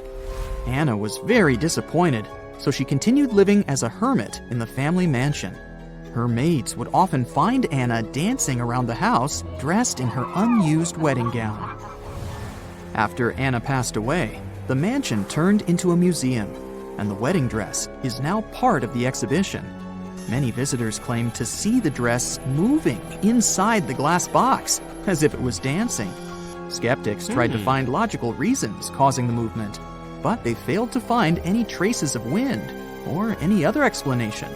The dress is also known to put visitors into some sort of trance and make them see the phantom of Anna dancing around the house. Would you dare to try it on? The next cursed object is also associated with a sad love story. The so-called Bassano vase was crafted of silver in the 15th century in a small Italian town. It was supposed to be a wedding gift for a young bride delivered to her anonymously before the wedding. But unfortunately, the bride didn't make it to the wedding. When she didn't show up, locals began to look for her. They found the bride breathless on the floor with the vase clutched tightly in her cold hands. This tragic event was never explained. The silver vase was then passed on from one family to another, and according to the legend, each owner of this weird artifact lost their life. Then the vase disappeared and was rediscovered again in the 1980s. It's said that a young man dug the vase up in his backyard. The details of this discovery vary from story to story, but they say he also found a creepy note. It said that the vase might cause a fatal outcome, but the man just ignored the grim warning and sold the treasure at an auction. Mysterious tragedies continued as the vase traveled from one household to another. Finally, it was offered to multiple museums, but all of them refused to deal with it because of its bad reputation. It remains unclear where exactly the vase is now, but some say it's hidden in a box underground in an inaccessible place. So, if you ever dig this thing up in your backyard, be careful. The Hands Resist Him is known as one of the most haunted paintings in art history. Those who saw it claimed that the characters in the picture move or disappear in the nighttime. According to the artist, Bill Stoneham, this piece represents the doorway that connects the world of dreams and reality. Stoneham first presented his creation to the public in California back in the early 1970s. According to reports, the gallery owner, the art critic, and the buyer passed away soon after coming into contact with the painting. After that, no one knew where the painting was for years before one family found it completely abandoned in a brewery building. And in 2000, they decided to auction it online. Soon the painting became a meme because it had a spooky disclaimer saying that it carried some form of curse. The seller claimed that the main character crawled out from the canvas at nighttime. The potential buyer had to sign an agreement absolving the seller from all liability. Nevertheless, the painting was sold for about $1,000, and its new owner didn't report any spooky events so far.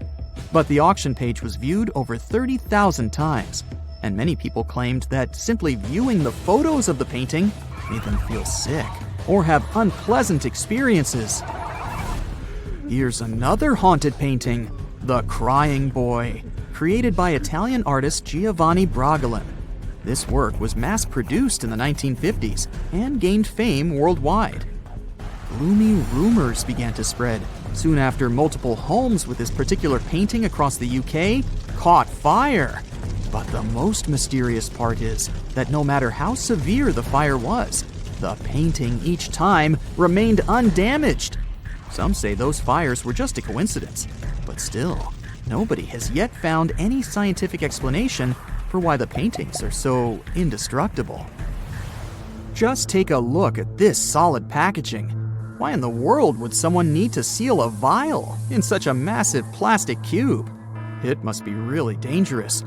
A few years ago, some viral rumors around the internet claimed that this substance scares the life out of scientists.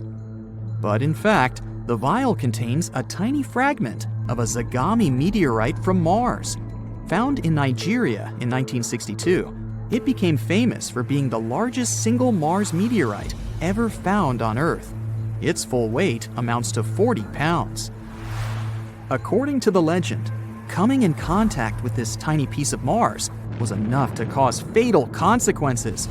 But don't worry, it's just a myth. Usually meteorites are even less radioactive than typical Earth rocks. Bad news, meteorites probably can't give you superpowers. But the good news is that they're not dangerous, unless you're touching them while they're piercing the atmosphere at the speed of 44 miles per second. And as for the plastic cube, it was created as a convenient packaging to sell Zagami fragments to private collectors. And speaking of rocks, it's better to think twice before taking small fragments home as a travel souvenir. This epic sandstone formation is Uluru Rock. Located in the Northern Territory of Australia, this place is considered sacred by the locals. That's why they advise visitors not to sneak anything from the site. But many fearless tourists ignore their recommendations. Those who brought home small chunks of the rock reported experiencing sickness, bad luck, terrible breakups, and even fatal events. According to reports, many people who removed Uluru fragments attempted to mail them back to various agencies, trying to remove the perceived curse. That's it for today. So hey, if you pacified your curiosity, then give the video a like and share it with your friends. Or if you want more, just click on these videos and stay on the bright side.